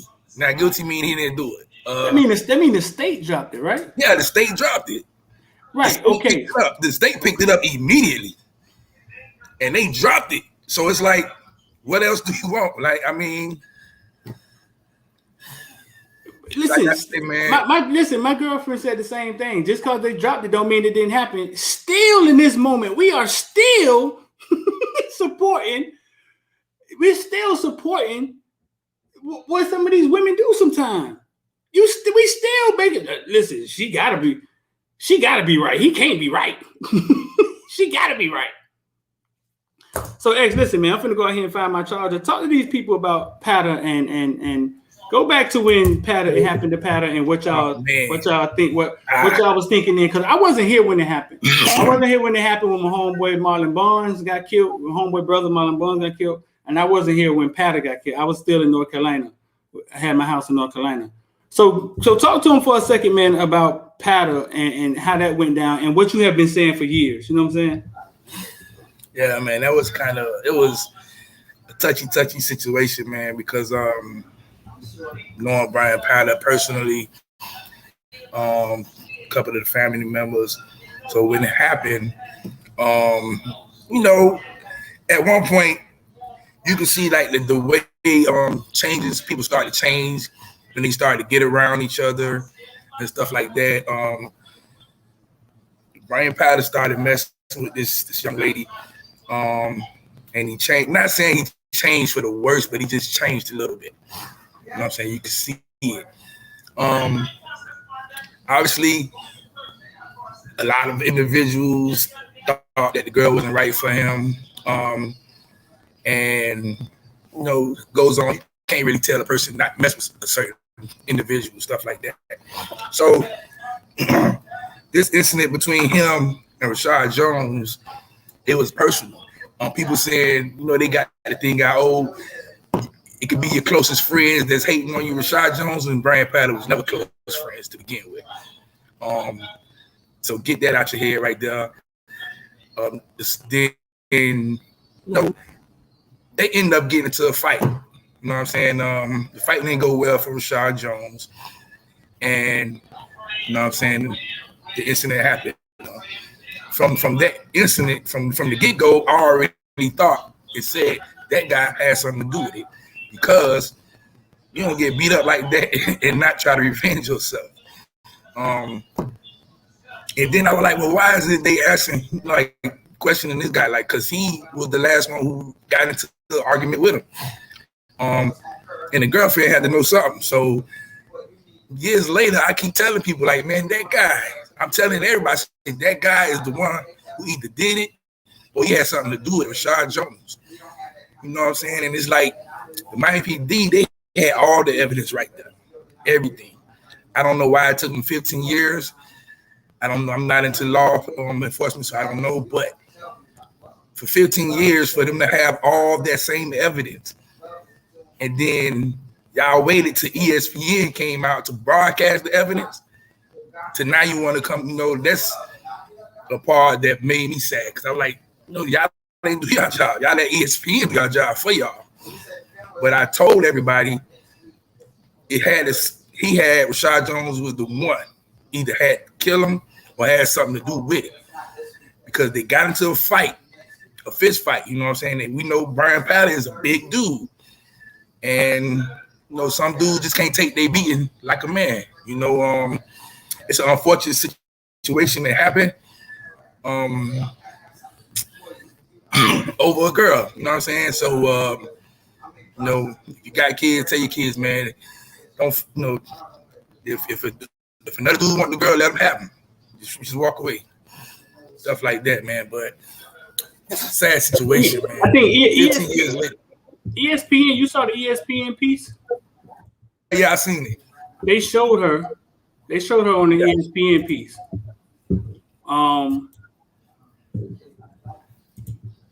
She got like 120,000 Instagram followers. Nice looking girl. She's very nice looking. Real nice looking. Yeah, they show her, and that's how people find her. She got like 120,000 Instagram followers. She has OnlyFans. You know what I'm saying? She on that.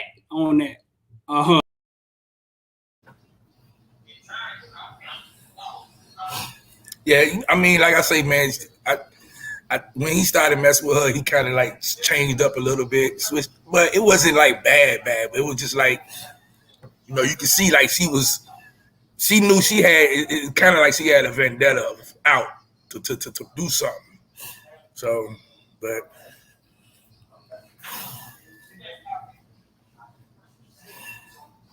$863 King State don't drop charges that quick. Yeah, they don't, man. Especially not in this type, like domestic violence. Like what? State don't drop charges at all.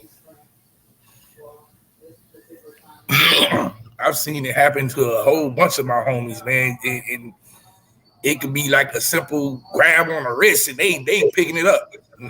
So X. When Patta died, right? Did the girl and did her and Rashad Jones, like, were they together? Well, yeah, they were. I think they were messing around at that time too. But it was like she was back and forth, man. But she's a girl, being sneaky, telling Rashad Jones one thing, you know what I'm saying? Obviously, and then I mean, what women do sometimes. I mean. That's how they are sometimes. Yeah, telling him one thing, and he thinking something else, man. And it's so crazy that you see the picture of him staying. He actually staring at Brian Pally, like, you killed him, man. You staring at him like that. Okay. I mean, so at the same time, it's murder. And it's hard to prove murder, right? Unless you got a witness. Yeah, unless you got a witness. So we got to see how this is gonna play out. There may be a witness, but we got to see how it's gonna play out. You feel me? I mean, granted, like not everybody's asking where she's at. Well, if she's involved, she might be that silent witness because she knows what happened. She's on Instagram and OnlyFans. That's what I'm saying. She might be that witness because she knows what's happening. Like she knows what's happening. I mean, I don't know. I'm just saying it's hard to prove murder unless you have a weapon or a witness. So if they feel they can go at it, then they must be got something, right? Yeah. Listen, man, Isaiah Walker this morning, Sam Brooks. Some people seem to think that the depth chart coming out, the depth chart becoming more clear, and players starting to stress a little bit.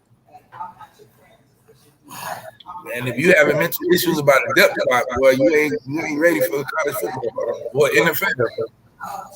You think so? Yeah. I don't know. I think it need to be. I think the stuff need to be looked into. I think they should take it serious. It could just be rap lyrics. I don't know. They say Sam Brooks' tweet was a bunch of rap lyrics.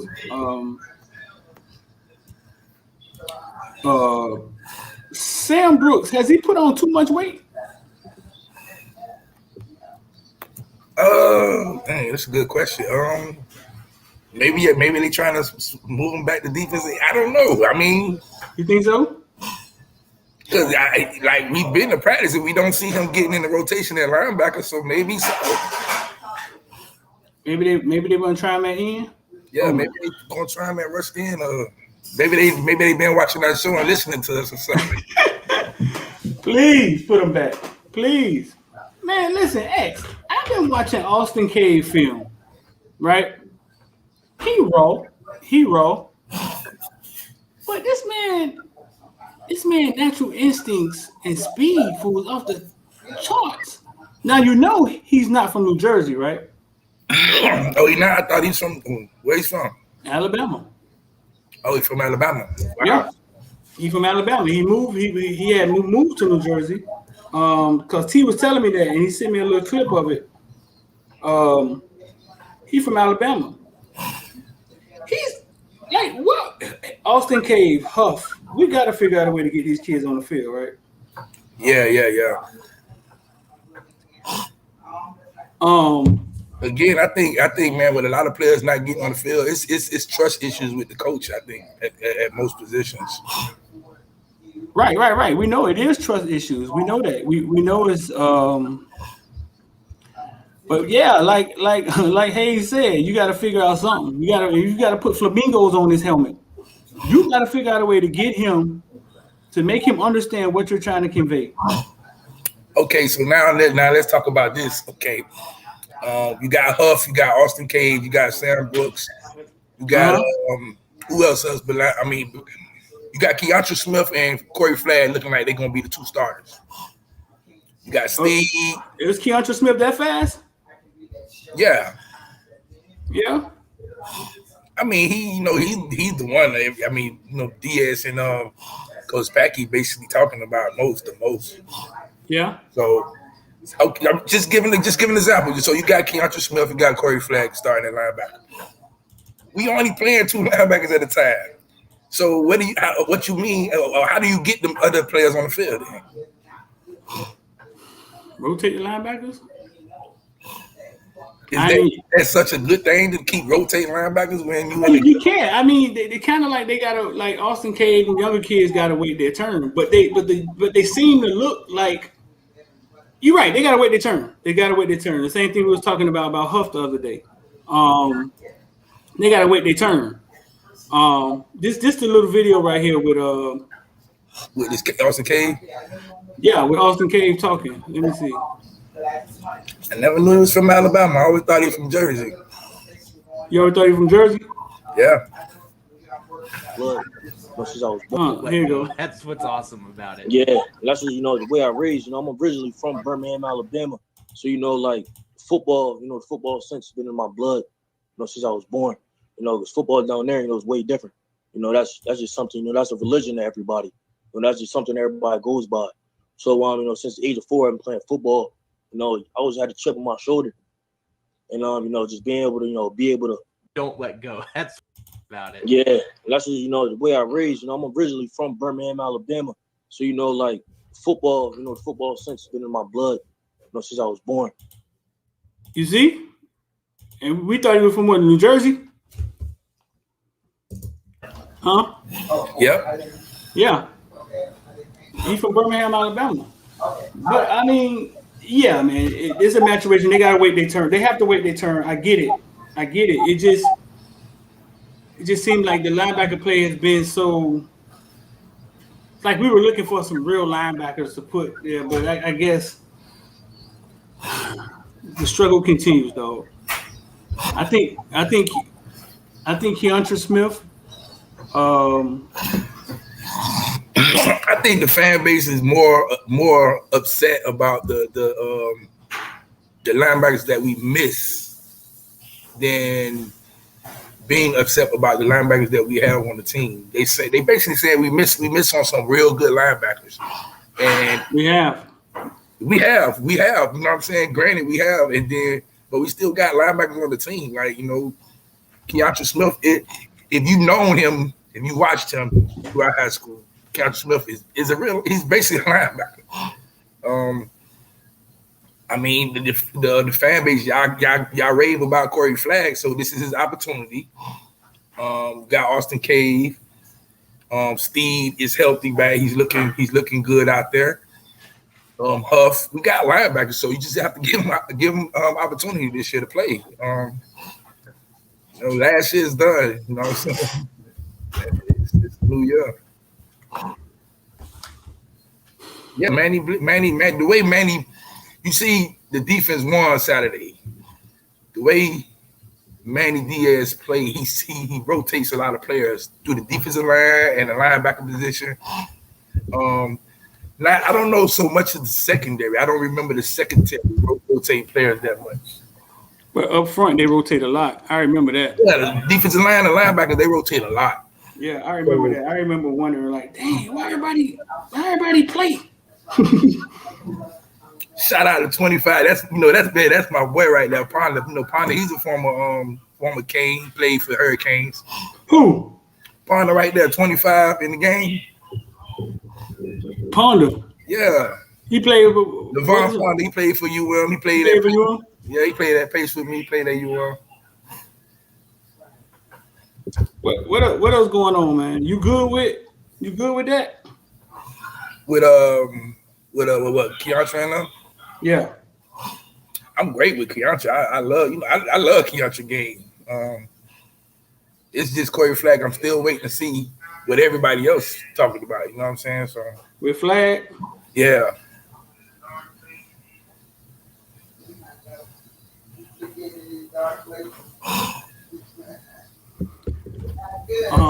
You think the starter's going to be who? Keontra Smith and Corey Flagg. Where you get that from? I mean, I ain't get it from nobody. That's my guess. Who was it before? It was Jennings and Steve, right? It was Jennings and Steve. I mean, but remember, like every day it would be a new starter. At linebacker, it would be a new starter. First day it'll be Jennings, Steve. Next day it'll be Smith and Flagg. Then they'll go back to the, you know what I'm saying, stuff like that. But obviously, there's some rumors about certain players might not be playing that game, so we just have to wait and see. Right.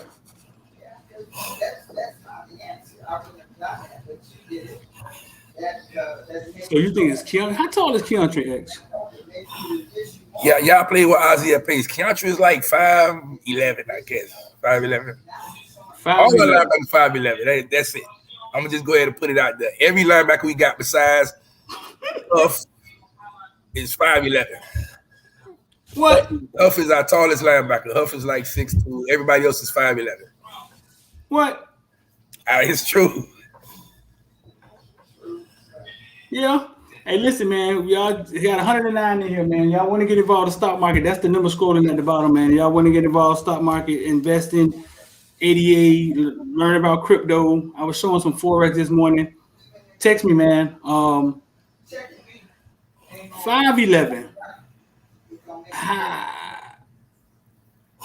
What we trying to run past? Like we trying to beat the lineman to the ball. What we trying to do, X? Yeah.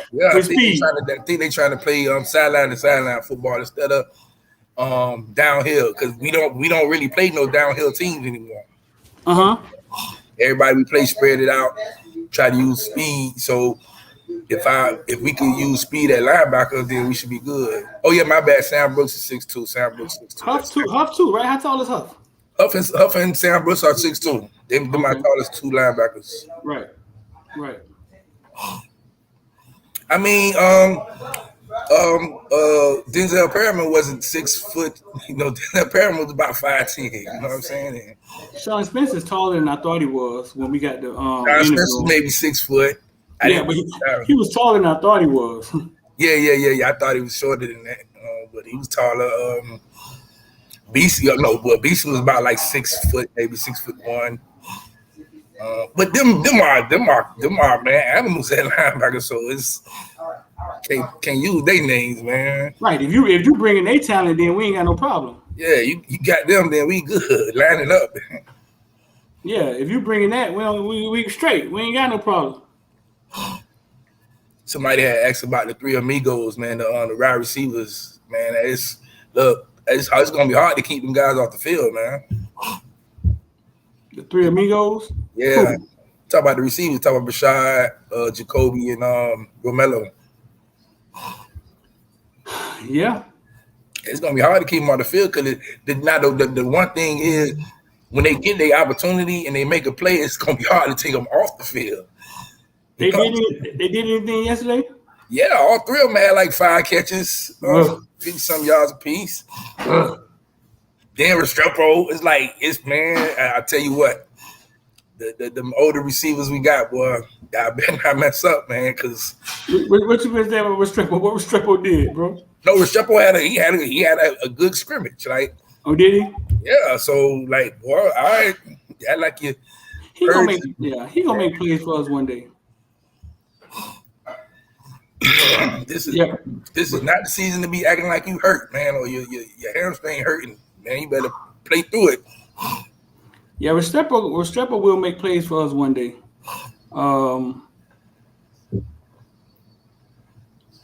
You can mark that word, man. I that's one kid that I said I'm never doubting again. He just get it done, dog. I don't care what it looked like. He get it done. He make it happen. Yeah, I expect him. He gonna be like our third down guy, boy. We need that first down. Look for number 7.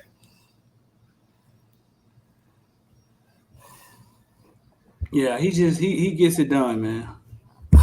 What else going on, dog? People keep asking me about the Tyreek Stevens situation because last week when it came out, he was on the second. He was on the second depth chart, not the first.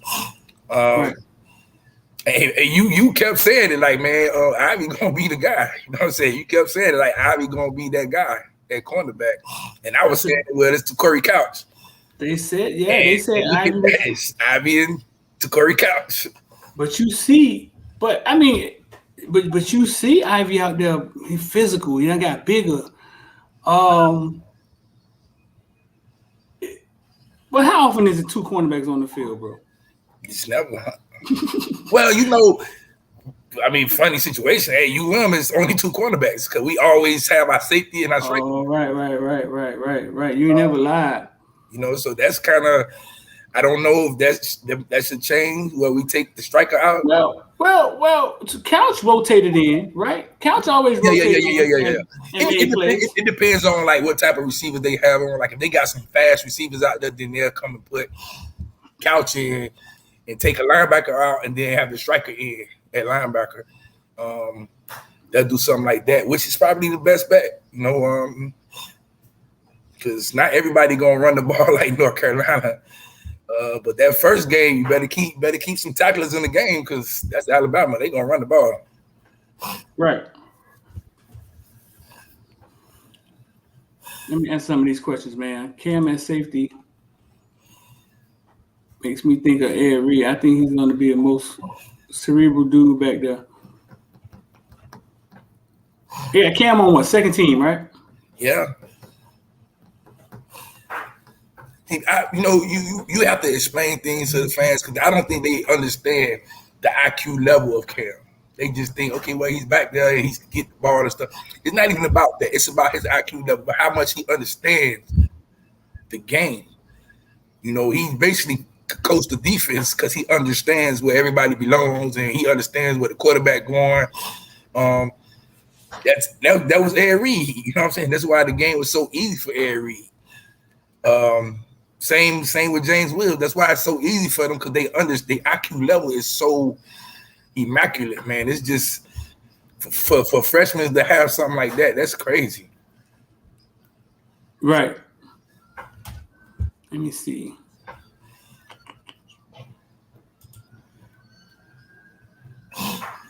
Yeah, the striker is usually the nickel, but I don't want to see Carter or Gilbert guarding Jacoby Brooks at Alabama. or whoever in the slot. I don't want to see Right. that like that. You know what I'm saying? Give me somebody who can run with the boys.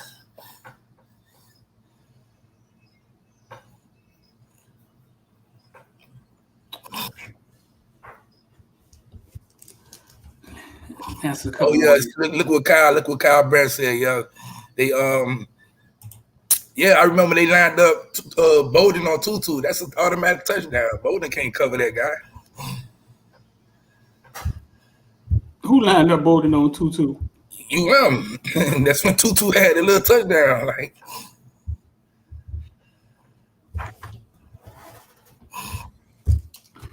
yeah, but that's the way Manny plays. And you know, last year Manny didn't bring a lot of. You know, we played a lot of zone. So this year he's gonna blitz a lot. Yeah. Oh yeah, Manny blitz. Manny don't sit there and play no zone. Is that a smart thing to do against Bama? Yeah, though you got to make the quarterback uncomfortable. We got to get them in blitzing downs, though, right? You could, you could blitz him in on certain downs as long as you catch him off guard. You gotta have make sure the quarterback uncomfortable. He uncomfortable. He's a freshman. He's gonna make mistakes, and he keep making mistakes. You capitalize on mistakes. I do think we got to just sell out for, you know what I'm saying? Just got to sell out, try to stop them from running the ball, because I'm sure they're going to try to duplicate what they saw. It's Bama. Nick Saban might go back to his old ways and say, man, let's pound this ball and play good defense. Because he has a veteran defensive group too. You know what I'm saying? So he might say, man, let's just run this ball, score, play good defense. But think Leonard Taylor going to be in the game? Yeah, Leonard Taylor playing. He's playing. I went to the Dolphin game the other night, man. Tua was balling, man. Oh, yeah. I seen he was out there throwing them things. But something don't look right, man. The offensive line blocking like damn, fool. Listen, he had all the time in the world to throw the ball. And he was improvising. Like, I just don't know at a real speed game that he could play it that way. And then they were playing Atlanta, so it wasn't like Atlanta defense is some type of world-class thing.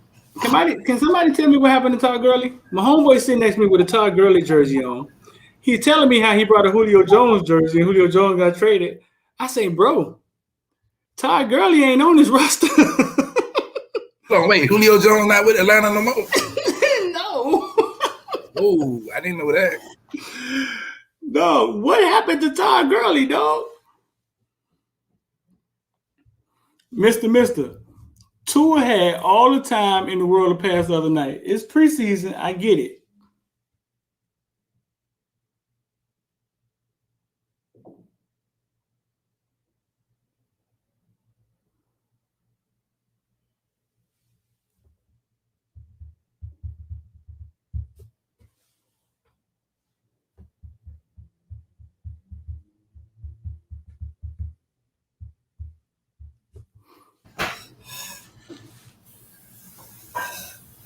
So the Gurley fell off bad. Gurley with Tennessee? Oh, Julio with Tennessee. Gurley a free agent. Damn. Oh yeah, I remember Gurley had the knee problem with the cartilage in his knees.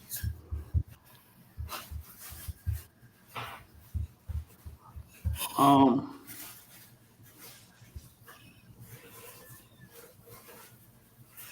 keep saying, everybody asking me if I think Avantae Williams will be back. I think so.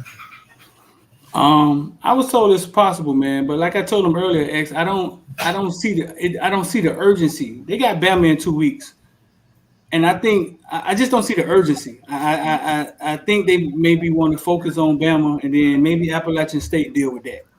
Well, I think he got to be back. You got a certain time to be back? Yeah, because you got to register before I don't know if it's September. You can put him in school though, right? Yeah, well, he got to be registered for classes. Right. So I don't know. I heard it's possible, but I didn't hear the enthusiasm. Like there was some. I mean, like I say, when I talked to somebody, man, they were like, yeah, like they working on it now to try to get them reinstated, and it was either gonna be that or send him to like a prep school. But I was like, well, why would he? That's kind of going backwards, ain't it? Like he's in college already. Why would he go to a prep school? So But they work. I mean, we'll see. Yeah. So I mean, they say we took Jeff Thomas back, but you know he got into the fight with the coach. We took him back. Mark Walton took him back. Let's see. Oh man, I got a couple of DMs yesterday about what? About Brandon Inniss. He's like, man, I thought you said he was coming to you. I said, I never said he was coming to you. Like I said, he was going over for the get go. So he's like, man, why we can't get? I say, man, look, man. So ACC road trip airs tonight, right, on the ACC channel? Yeah, tonight. Miami, said 7 p.m. tonight on ACC channel. Yeah. I think they interviewed Mark Rick and Zach McLeod. I think they interviewed Mark Rick and Zach McLeod.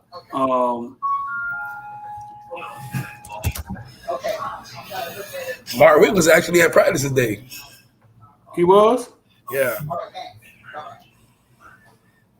Yeah. They didn't let the media watch practice today or nothing like that. So we only had the questions part, which is at the end. Obviously, I was not going there for no 15 minutes.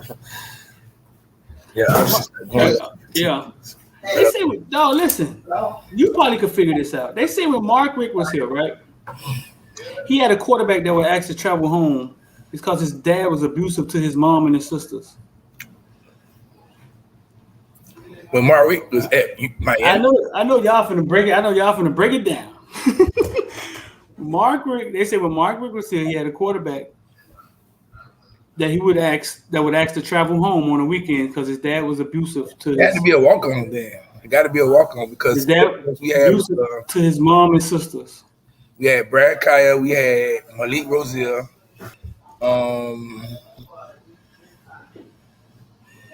Kaya? He said, film said Kaya. Couldn't have been Kaya. Because Kaya mama was in Miami with her. So it couldn't have been Kaya.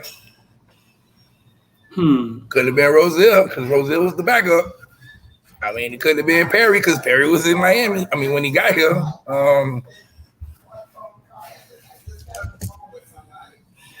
Couldn't have been Williams, unless maybe what was the tall quarterback we had got that came in and then he redshirted that year. He transferred because the dad was mad that Mark Rick.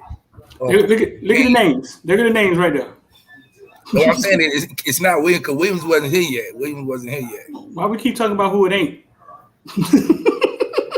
Maybe it was Williams. I don't know. Maybe it was Williams. I think out of those four names, it's obvious who it has to be, right? Allison, that's the name. Jake Allison. Remember Jake Allison, the big tall quarterback we got, that one that ended up transferring to West Virginia. Maybe it was them. You don't see these four names right here? Did Mark Rick have all four of these quarterbacks? He didn't have Williams. But he had Kaya, Rosier, and Perry. Yeah.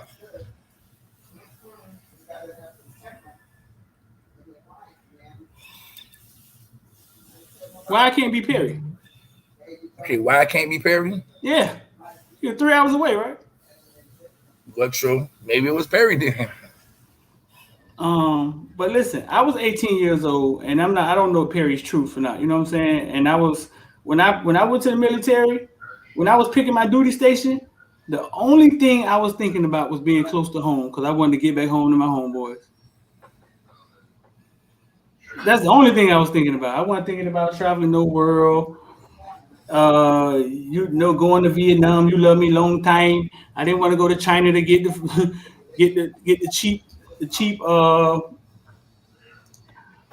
PlayStations and stuff. I just wanted to be close to home, dog.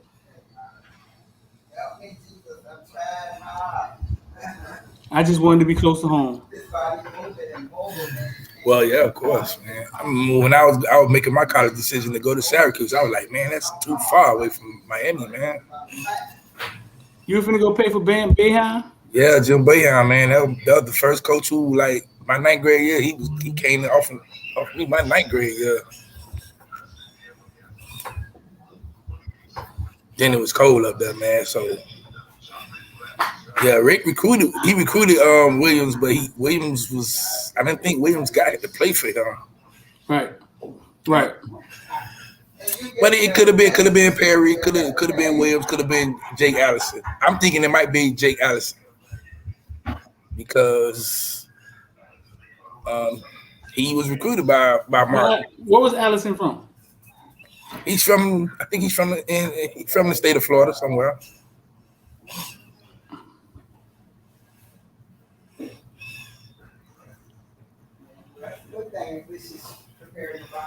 Yeah, Jay Allison. I remember his dad got mad at Mark Ritt because when they did the scrimmage, they made the scrimmage live for quarterbacks, and then he ended up getting hurt in the shoulder. And the dad was very vocal about that. Yeah, he was like, man, well, why you want to do it when my son is the quarterback now? Like they say Mark Rick said he had more problems in that quarterback room than he had in 30 years. Yeah, that was a horrible quarterback room, man. Just looking at it. Once Brad Kaya left, it was done. You got Rozier, a baseball player. You got Perry. They call him the porn star. You got Jaron Williams, Jake Allison. It's like, boy, that was crazy. So was Perry recording? Was that somebody's girlfriend on the team? Yeah, that was the it was Bubba Baxter or something like that. How did I miss that? Like, how did I miss that? I don't know how you missed it. It was that's why they didn't like Perry. I can see why they didn't like. What was that about? I don't know, man. I don't know either, dog. But I just heard that. I didn't even know that, dog. I didn't even know that. They said they interviewed McLeod, man. They say off camera, McLeod told Mark Rick he changed his life. And he'll never forget that. Man, that's good. McLeod had a sack yesterday, huh? Yeah, McLeod had a sack. A couple other players had some sacks. You know, the defense look. He said, man, the defense was way better. Like the defense actually did what they were supposed to do. And I say, you can tell Manny Diaz he called defense in that scrimmage. He had to. Hey, read these comments in this order. What that say? Perry was a wild man. Yeah. What that say? No, not that one. Not that one. That one. I'm trying to tell y'all, Avantae was wild too. Well, we know that. Like that ain't nothing to be. That ain't nothing new.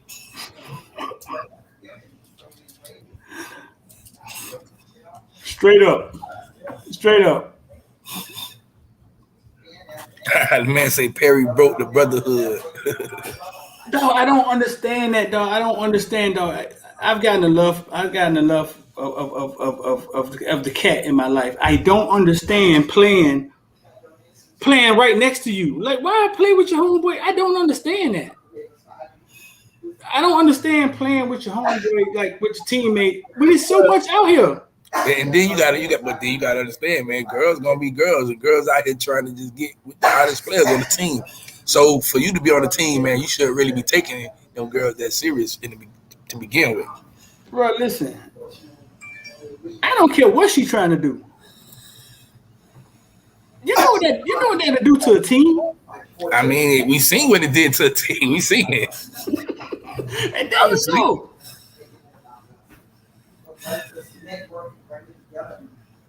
We seen what it did to a team. No, I did not know the video was somebody's girlfriend, dog. This man just violating all type of rules, man.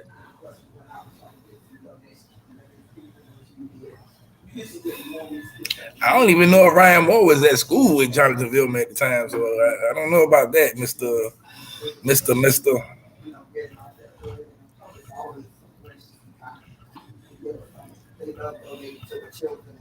what I'm saying. Like she had to be like out there. Huh? That girl had to be out there for something like that to happen. And then it don't. Some of the players even know, like, yeah, man, she's out there. She running around with a couple of the players, man. But he sat down and he wifed her. So y'all trying to say Bubba Baxter wifed the The Sean. Yeah, he wiped the Sean. So they give you a right. They give you a right to. I mean, who knows if they was? Man, it's so much out here, dog. It's so much out here, dog. I just feel some stuff is just like, leave that alone. It's too much out here. It's too much out here. Phil said she was live.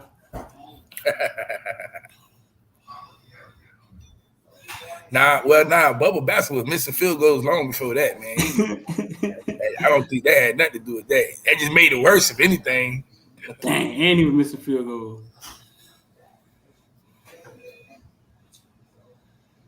Where was Bubba Baxter from? He was from Texas. You know, I was upset when we got him because I was like, man, this man was actually 3 for 6 the whole season. I remember that. Like, we took a kicker that was 3 for 6 the whole season. What was that?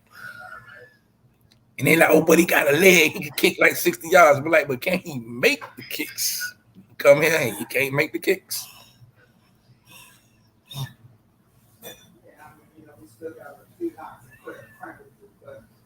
The foundation is there, and you just kind of build afterwards. No, Ryan did not get at UM in 2001. 2001 was 2001 was Sean Taylor in them years. Ryan didn't get there in no 2001.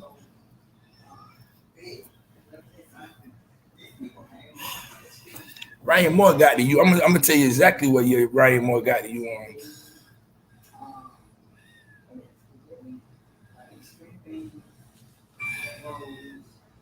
Yeah.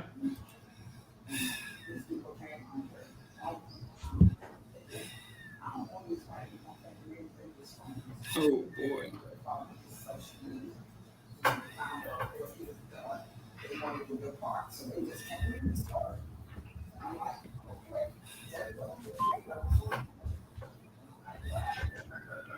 You reading what I'm reading? Yeah. I mean, I've been seeing that. Okay, Ryan Moore got there in 2002. It wasn't 2001. Where that come from? That's hold on. It's a photo 6 of 6. That's not the affidavit, is it? No. No, it's not a photo either.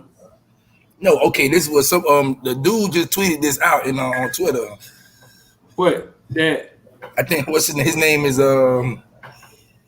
Andy Slater. Andy Slater just tweeted it out on Twitter. Who he work for? Andy Slater? Who Andy Slater works for? Well, you talking about what I'm talking about, the victim and the defendant of Same thing, yeah. He said, he on their personality. I guess he got his own. Oh, he do it with Fox Sports 640 and iHeartRadio.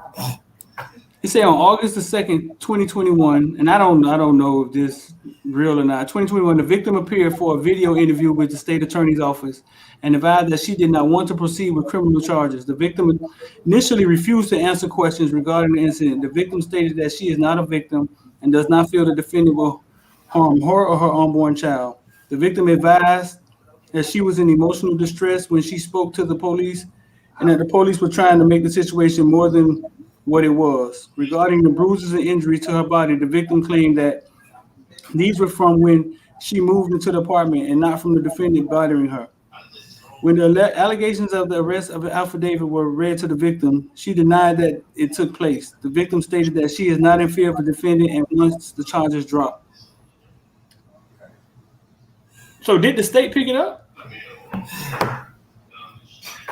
Yeah, I remember on the thing when he was in jail, they were like, yeah, the state was finna pick it up. But hold on, it's like facts. Right, it said there was a follow-up call made to the victim following week 2 to discuss the incident. However, she declined to provide additional information regarding the case. There was no independent witnesses and defendant made no admissions to law enforcement. In light of the above facts, circumstances, the lack of victim cooperation and victim's complete recantation, the state is unable to satisfy its burden of proof beyond a reasonable doubt. So that don't really work like that. So the state is like, man, we can't do nothing with it because we don't got no evidence. Look what Sean Round said. Y'all boy, wow, man. Hey, I'm gonna tell you, it's so funny because what happened? It was something that happened, and I was like, oh, that's what it was. We were talking about the new dorms, and I like, yeah, boy, the play, a lot of the recruits they like the new dorms. They're like, yeah, man, Shapiro, man, Shapiro must have dropped the check. Man, that ain't even funny, man. Like, boy, look at here. Don't even mention this clown name, fool. Go away. Don't even mention this clown name.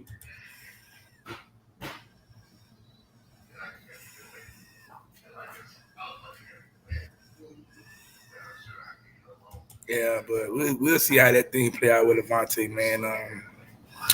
We've seen stranger things happen, so we have. And Ewan was right by releasing them, because you just don't want something like that sitting over your head for you, because we already like UM. It's like you felt they was right. You felt they did the right thing. Yeah. You just don't want to sit there and be like, okay, well, y'all just gonna keep this guy on your team and roster at school, and stuff like that, man. That Me Too, that them people out here for real. So. But if that's how you gonna handle business, man, and that's how business gonna be handled, I'm with Hayes on that. It's not family. That's not family. That's business. You feel me? I mean, but at one point you got to look at it. Nobody is polarized in college football as much as UM. If UM gets in any type of trouble, it's worldwide news. It's not just local. It's worldwide news. We see other schools get in trouble, and it's like, whatever. Baylor they just basically dismiss all that was going on with them. It's not even the news no more. So what you saying? I'm just saying. You don't want that. They don't want that. No, they don't want that bad negativity no more. So it's not family. It's business. I'm with Hayes on that one. Let's stop acting like it's not family. Like, what would your daughter have to do for you to be like, get out, don't come back, go away? Yeah, it's family. I get. Well, if you want to say like that, it's family. I mean, it's business. It's business. It's business, and we need to start preaching this to our young men. That's what it is. We gotta preach to them when they get to school. Regardless, it's business. You know what I'm saying? There's no more. You know what I'm saying? Ain't no more. We gonna hold your hand and walk you through this. No more. You know what I'm saying? It's business. Because I'm sure. Listen, I'm sure they get in trouble all the time, dog. Yeah. And people cover for them. I'm sure they do. You know what I'm saying? But then I look a lot of schools. Bama have players get in trouble. Florida, Georgia. They don't even allow their media to do what UM allow their media to do. UM media is going to persecute you. So maybe UM have to do a better job with media first. You know what I'm saying? To start saying, okay, now we can slide this under. Because once the media find out in Miami, in the city of Miami, they is broadcasting it everywhere. I don't know how the media work in other cities. But I mean, just being real, we don't hear about a lot of stuff until later on. The day of something happening in Miami, we hearing it like right there.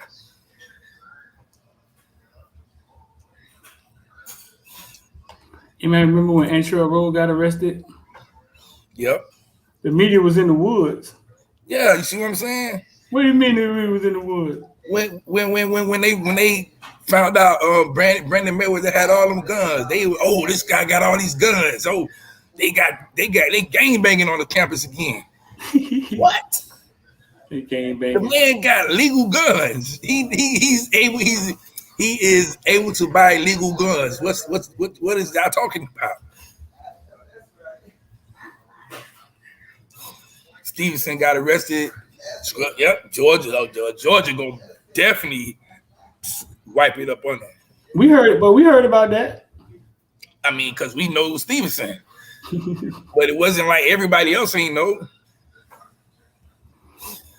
That year when Jimbo was at FSU, and FSU was getting players in trouble. They were wiping it up in Tallahassee. Hey, police, y'all call us first. Right. But we're in the city of Miami, man. It's like what?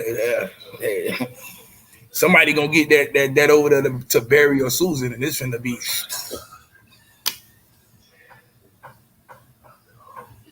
But listen, man, we've been on here for 2 hours, man. We on some wholesome Holloway stuff, man. Anything else you want to pass on, man? IMG American Heritage the other night. You didn't make it out there, man. But I watched some of the clips. I look. South Florida team, stop playing IMG, man. Just let them be. I told Crib, the Crib had IMG by 2, and I told him. I asked him how. I was like, how do you see it? Let me tell y'all a funny story. We was all at the game the other night, right? Me, Crib, Andrew Ivins, a couple other dudes. And I asked the Crib, I was like, how do you come up with two? And he explained to me that he was correct in what he was saying. They got a new coach, Pepper Johnson. They got a new quarterback, and he didn't think they had the talent. They were good as they were in the past. He was correct in what he was saying, and I just told him, listen, until somebody beat him, I've seen them in person too many times. I can't see a high school team lining up with him and beating them. The game started, and here's the funny part. So I had asked Andrew Ivins. I said, so when you saw Crib had American Heritage by 2, what did you do? He said, I started showing it to people, asking who want to take American Heritage with 2 points.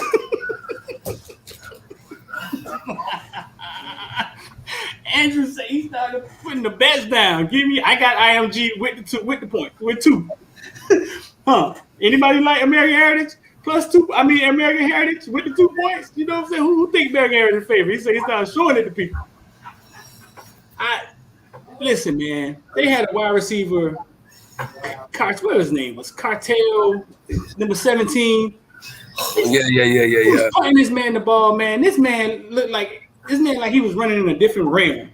Like everybody was standing still, and they kept kicking him the ball, and he kept almost about the running back, close to running back. This man was relentless, fool.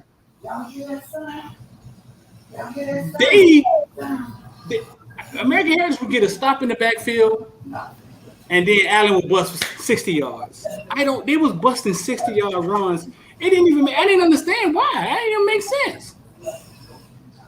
Yeah, that's I don't think. I mean, at some point, our competitiveness down here, down south, we gotta understand. We want to play it because we want to compete. But man, look, stop doing that, man. Like now it's a thing around the country. Oh man, South Florida football ain't that good no more. Y'all losing games. Like, and I had to explain to people like, well, American Heritage did play IMG, which is basically a junior college. I said it on video. The top 5 team in the nation. Like, don't act like they didn't go play these top 2 teams. You know what I'm saying? Y'all act like we ain't, but you line us up against anybody else in other states, we gonna run it. We just had to play them 2 teams. You know what I'm saying? And I don't think American Heritage has anything to. I don't think they have anything to bow their heads at. I don't think they have anything to be ashamed of. They were in that game. They got a touchdown. They got a pick, interception. They were at the goal line, about to go down by 8 in the fourth quarter. They played them close. They did play them close. But at the same time, I want everybody to think about this before we get out of here. Just think about this, X. High school football was always. You could never really prove who was the champion, like who was the best. You can never really prove it at the end, right? So, how good Northwestern and Central and Carol City and the same time, how good these schools really were, it can never be proved, right? So your brand, you can kind of protect your brand and who you are in high school football if you just schedule correctly. I want everybody to think about this. IMG coming down here beating everything we have over and over again, right? What does it do to South Florida football in 5 years? I don't think people are thinking. I don't think they're thinking. I don't think we're thinking about long term. What does it do to South Florida football in 5 years?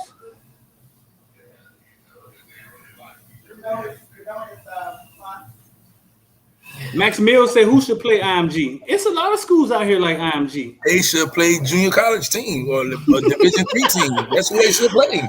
No, they high school kids though. Man, look. They play. Look, when your offensive line average weight is 320, you don't need to be playing against no high school kids. You posted the video of the FSU kid basically destroying the kid, the defensive lineman. He got almost 200 pounds on that kid. What is he doing? That ain't, you know what I'm saying? That's just, that's just joke and stuff. But they need to, I don't know, man. But look, IMG went out to California that year when they had Bryce Young, and Bryce Young destroyed him. So I think teams out here. Listen, under the radar said they cheated. Under the radar basically said, man, that was the last game IMG was able to play in Cali, and the referees cheated. Oh, okay. Some Cali boys told me that. They was like, they cheated them out of here, and IMG can't go back to California anymore. So now they can't go to Cali or Texas? They could, yeah. That was the last game. When they lost to Mater Dei, that was the last game they were playing in California. Oh, man. Unless something has changed. But yeah, so now Texas banned them. So what I'm saying is that I don't think they should play junior college team, but I think there's another level. They're showing they're in a different stratosphere. They have created something. They recruit the world. They recruit the world. They have recruiters in Japan, Thailand. They recruit the world.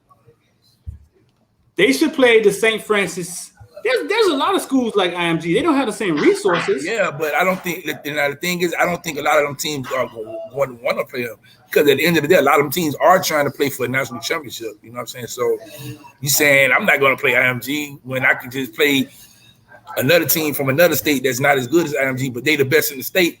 We know we could beat them and still play our state schedule. I'm just saying, you can't create an unplayer. Cal Brent said, repeat what part? You can't create an level playing field, right? And then expect to be. IMG is a preparatory school, right? No, it's an academy. It's a regular. It's an academy. Okay. It's a regular school with a bunch of resources. It's like most people don't even know what they're looking at. It's a academy, a private school with a lot of resources. But I was just saying, like, okay, because we still got preparatory schools out here. They could play them because them are like kids are maybe a year removed from high school, so they could play them, right? Yeah, but they would compete against them, but they have regular high school kids. They're not a prep school. But if you getting the 30 best players each year on one roster, man, they done found a glitch in the matrix. Look at 17, dog. They done found a glitch in the matrix, dog. Like they found a glitch in the matrix, and somebody gonna have to catch up. But they got resources, so then they're being backed by major universities. You know what I'm saying? You got major schools like Bama. They'll say it's known these a lot of these programs, not just Bama, a lot of these programs are sending these kids to them schools to get ready for college. I'm just saying, all I'm worried about is South Florida football. Oh well, yeah, we never going to catch that level of foot for one because we don't have the offensive lineman or defensive lineman that them teams going to have. If we go on speed for speed, talent for talent, like in them positions, then yeah, we got it. But it comes down to you see them big man right there, and then we not gonna have a quarterback, a top quarterback like that. Even though we have some good quarterbacks, you know what I'm saying, we just ain't got that. Then we probably ain't gonna have no running back who 6'2", 230.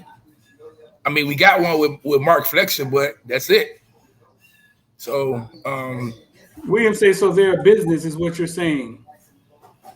They are, yeah. I think it is. I think it is a business. I think listen, what I'm saying is, American Heritage team is about as talented as it gets.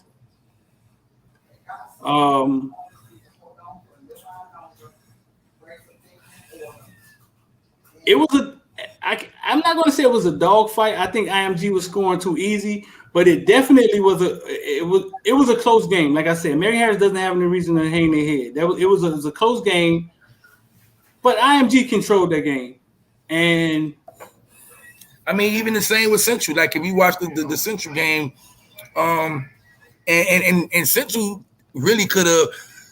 They could have. I'm not gonna say they could have won the game, but it could have been like maybe it's like the last drive type of game for Central. Mark Fletcher was running that rock, boy. Yeah, I mean, man, he's a beast. Like Fletcher was running that rock, boy. Kamari Wilson took. Man, he got a penalty for hitting Brandon Inniss late, and he got a penalty for hitting Mark Fletcher late. I'm talking about some massive hits too. But then again, one thing I say, South Florida, y'all keep playing them teams because the one thing around the country is everybody wants to play a team from South Florida because they, the way we brag and talk about how good we are. We like, yeah, we South Florida. We gonna do this and this and that. So, what's gonna happen when you 0-20? You gonna keep going until you win one. You be 1-99 or something. Everything in life is about brand. Our public schools are just running off a brand. They're running off tradition. I mean, they're running off of a fan base being proud and sending their kids. What happens when you just keep getting punched in the mouth? I mean, okay, we know Central and in the West. We know people that when we was in school went there. They're sending their kids to that school. And it's going to continue to happen because them two schools just have that type of loyalty to their school. That's Stacey Gage right there, a sophomore. Yeah. He was at the camp. He was at the camp at Paradise. He was at Paradise. He loved it.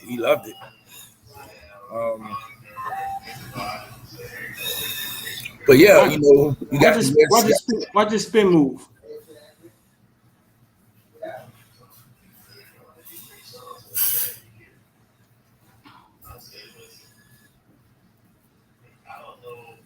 Man, watch this. Oh my God.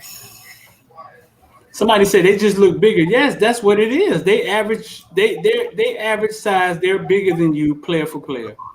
All right. We had probably the best receiver in the nation, in the world, that was at Booker T 3 years in a row. He's already the number one receiver in the nation. Why does he leave to go to IMG? Because he's going to get his body ready for college.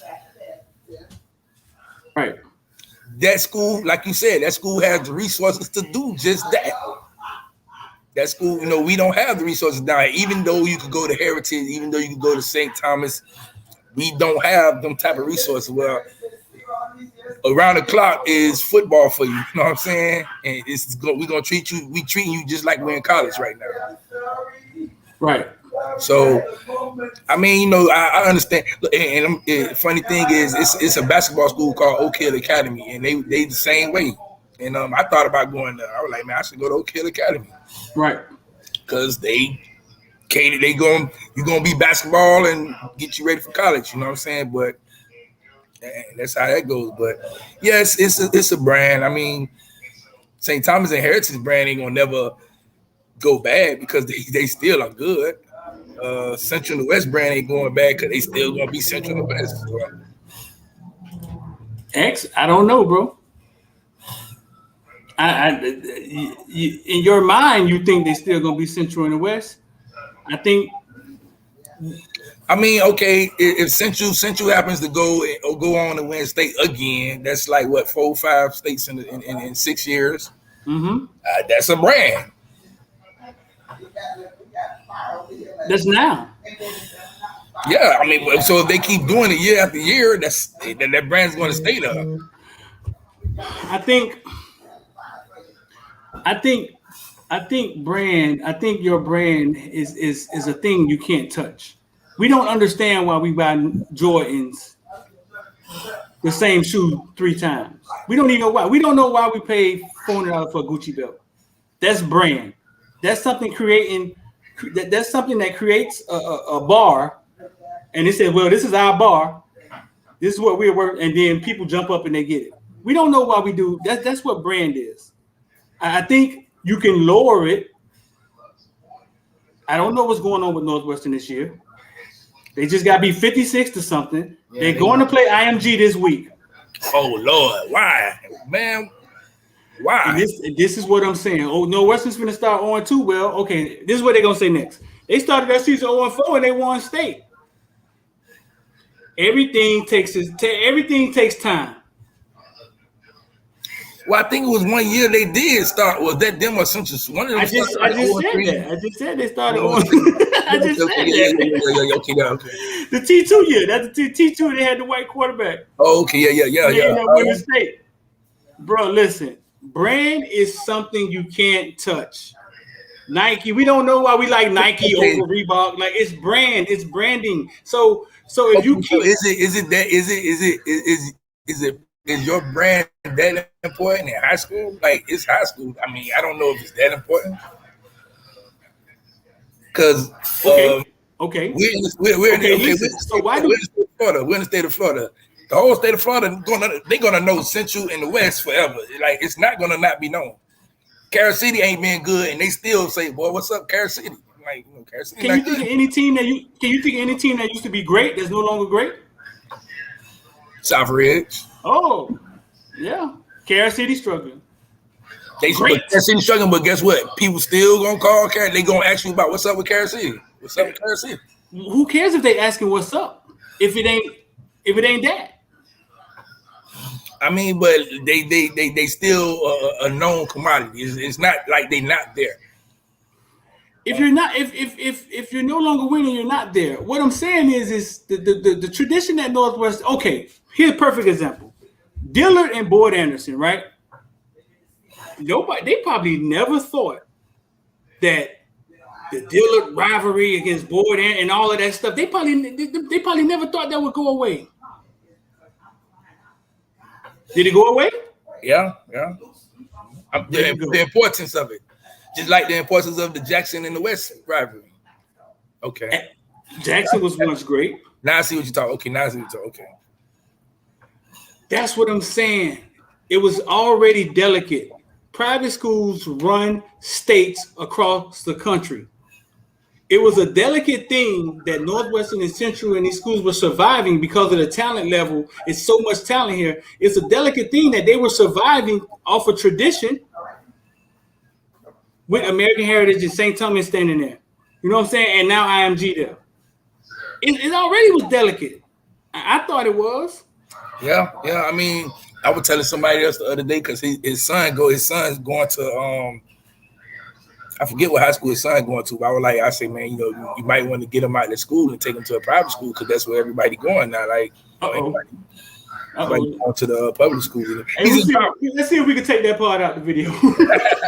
he's in Broward. You know what I'm saying? Like, if he was in Dade, I would say, man, go to a public school. But he's in Broward, so I'm like, yeah, man. Like, listen, I think Fife at Deerfield. I think you can't delete what the West and Central has done. They have created they out in front of everybody. That's not okay. So let me reel it back in a little bit.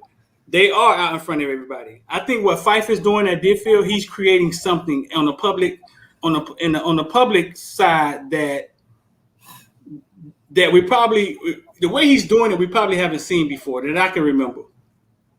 I think he's finna create a full circle with the NFL players coming back, the resources at the school. I think, but Northwestern and Central, they're at the top of the food chain.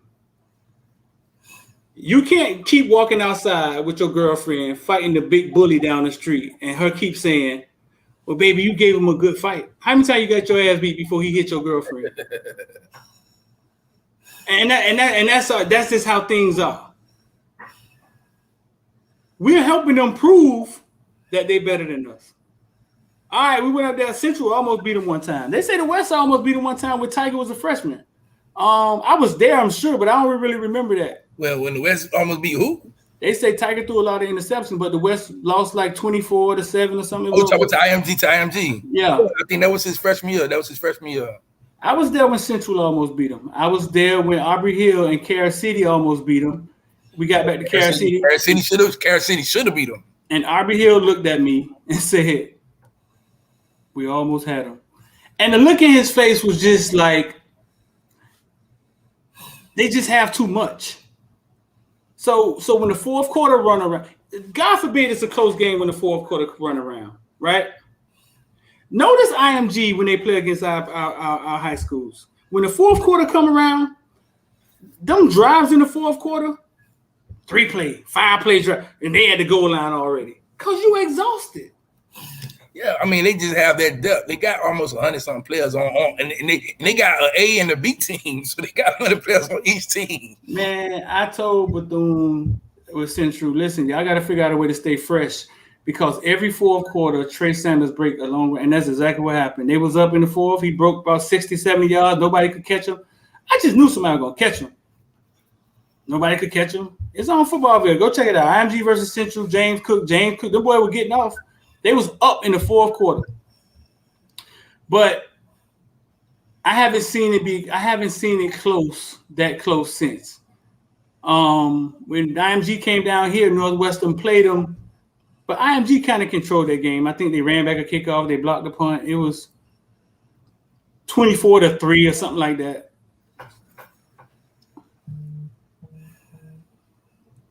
Well, yeah, you're right. I mean, even with just look at it in Dade now, you know what I'm saying? Pace looking like they coming back with a good team. Right. Gulliver got a good team. We're going to see how Dade Christian look, and they young, you know what I'm saying? So probably in a year or two, Dade Christian going to be a team that's beating everybody. So, yeah, I mean, it's a perfect storm. It's just a perfect storm. He say, well, American Heritage beat IMG before. Yeah, they did. Steve say the team in Florida that knocks off IMG will never be forgotten. American Heritage beat them a couple years ago, first game of the season. So when they scheduled them this year, I hit Pat Surtain up. I say, "Dog, why? Like y'all beat them the last time. Like you could just hang your head on that." He said, "We finna beat their ass again." That's what he said. And I'm not sure when they travel to you. I'm not sure if you still get the money. When you travel to them, they give you money. Nah, I mean they American Heritage. I mean, no, IMG probably paying because for one, they don't have no set schedule, so it's like they begging somebody to play them. You think IMG paid it to travel to? Yeah, they got to because people not just saying openly saying come travel to play us. Like no, I think American Heritage would. Nah, I don't think so. Yeah. And granted, those are the number 1 and 2 most expensive schools to go to in high school. Yeah, I think American Heritage would. I think American Heritage would be like, come on down here. I'll come down here. We'll play y'all down here. I think that's probably what the negotiation was. Now, I'm just guessing. But I can see American Heritage having the pride of saying, if y'all come here, we'll play y'all. Maybe so. I mean, they don't need the money at all, obviously. But, I don't know. I mean, we'll see, man. I'm excited about high school football, college football. We got another 2 weeks, boy, before September 4th come on, man. I hope y'all Kings fans happy. Line that shit up. What's the plan, man? I was gonna try to get up there on Wednesday or Thursday, one of them. See what's going on with the team and. Y'all can see that, man. Look at Kamari Wilson, man. Oh yeah. I remember that play. This when he hit Brandon Inniss. Look. Kamari out here tripping, man. We tripping, man. I think they both was flags. Don say, how's IMG profitable? How? It costs almost $84,000 to go there. Yeah, there's people that pay to go to IMG, and then IMG has huge backing. Like they Under Armour, not just making a uniform. They got like an Under Armour building, like Gatorade. They got Gatorade. They got the Gatorade. The Gatorade Science Building is there. Yeah, so ESPN is there. Like ESPN is right there. Like yeah, it's profitable.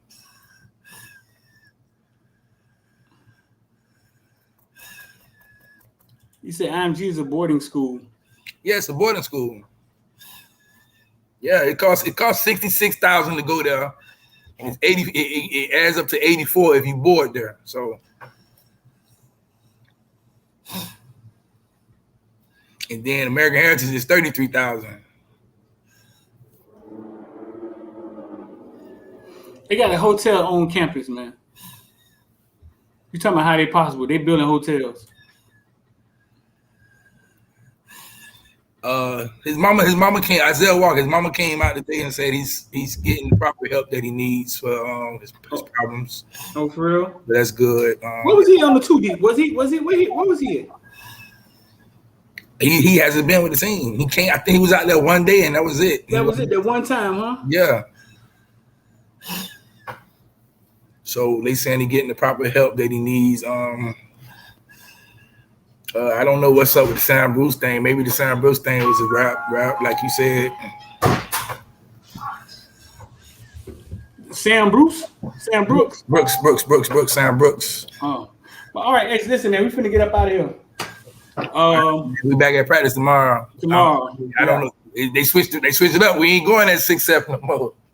I don't know. I think they just did that for the night because the ACC stuff. Oh, okay. I think I gotta check. When they send the email. But the school started, so maybe they doing it in the morning again. I don't know. Don't let me tell. When they send the email, I'll shoot it to you. But all right, bro, peace. Yep. Listen, man, before y'all get out of here, man, right there scrolling at the bottom, if y'all want to get involved with the stock market, cryptocurrency, just gonna get some of this money, man. Gonna start talking about Forex in there in a minute. Anything else before we get out of here, man? We've been on here 3 hours, man. I ain't never did nothing like that, man. We got a Cardinal Gibbons.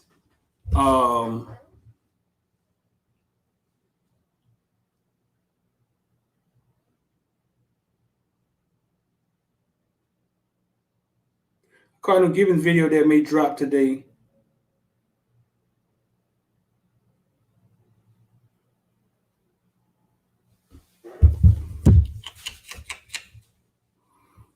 Cardona has dipped to 288.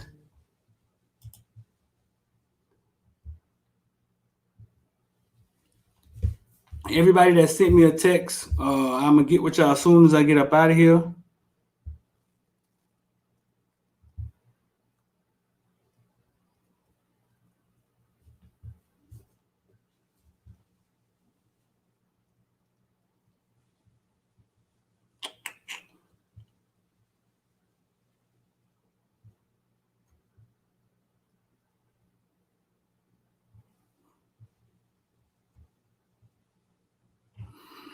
But listen, man, I appreciate that, man. That's 3 hours, man. I ain't never been on here for no 3 hours, man. I'm out, man. What the heck going on, man?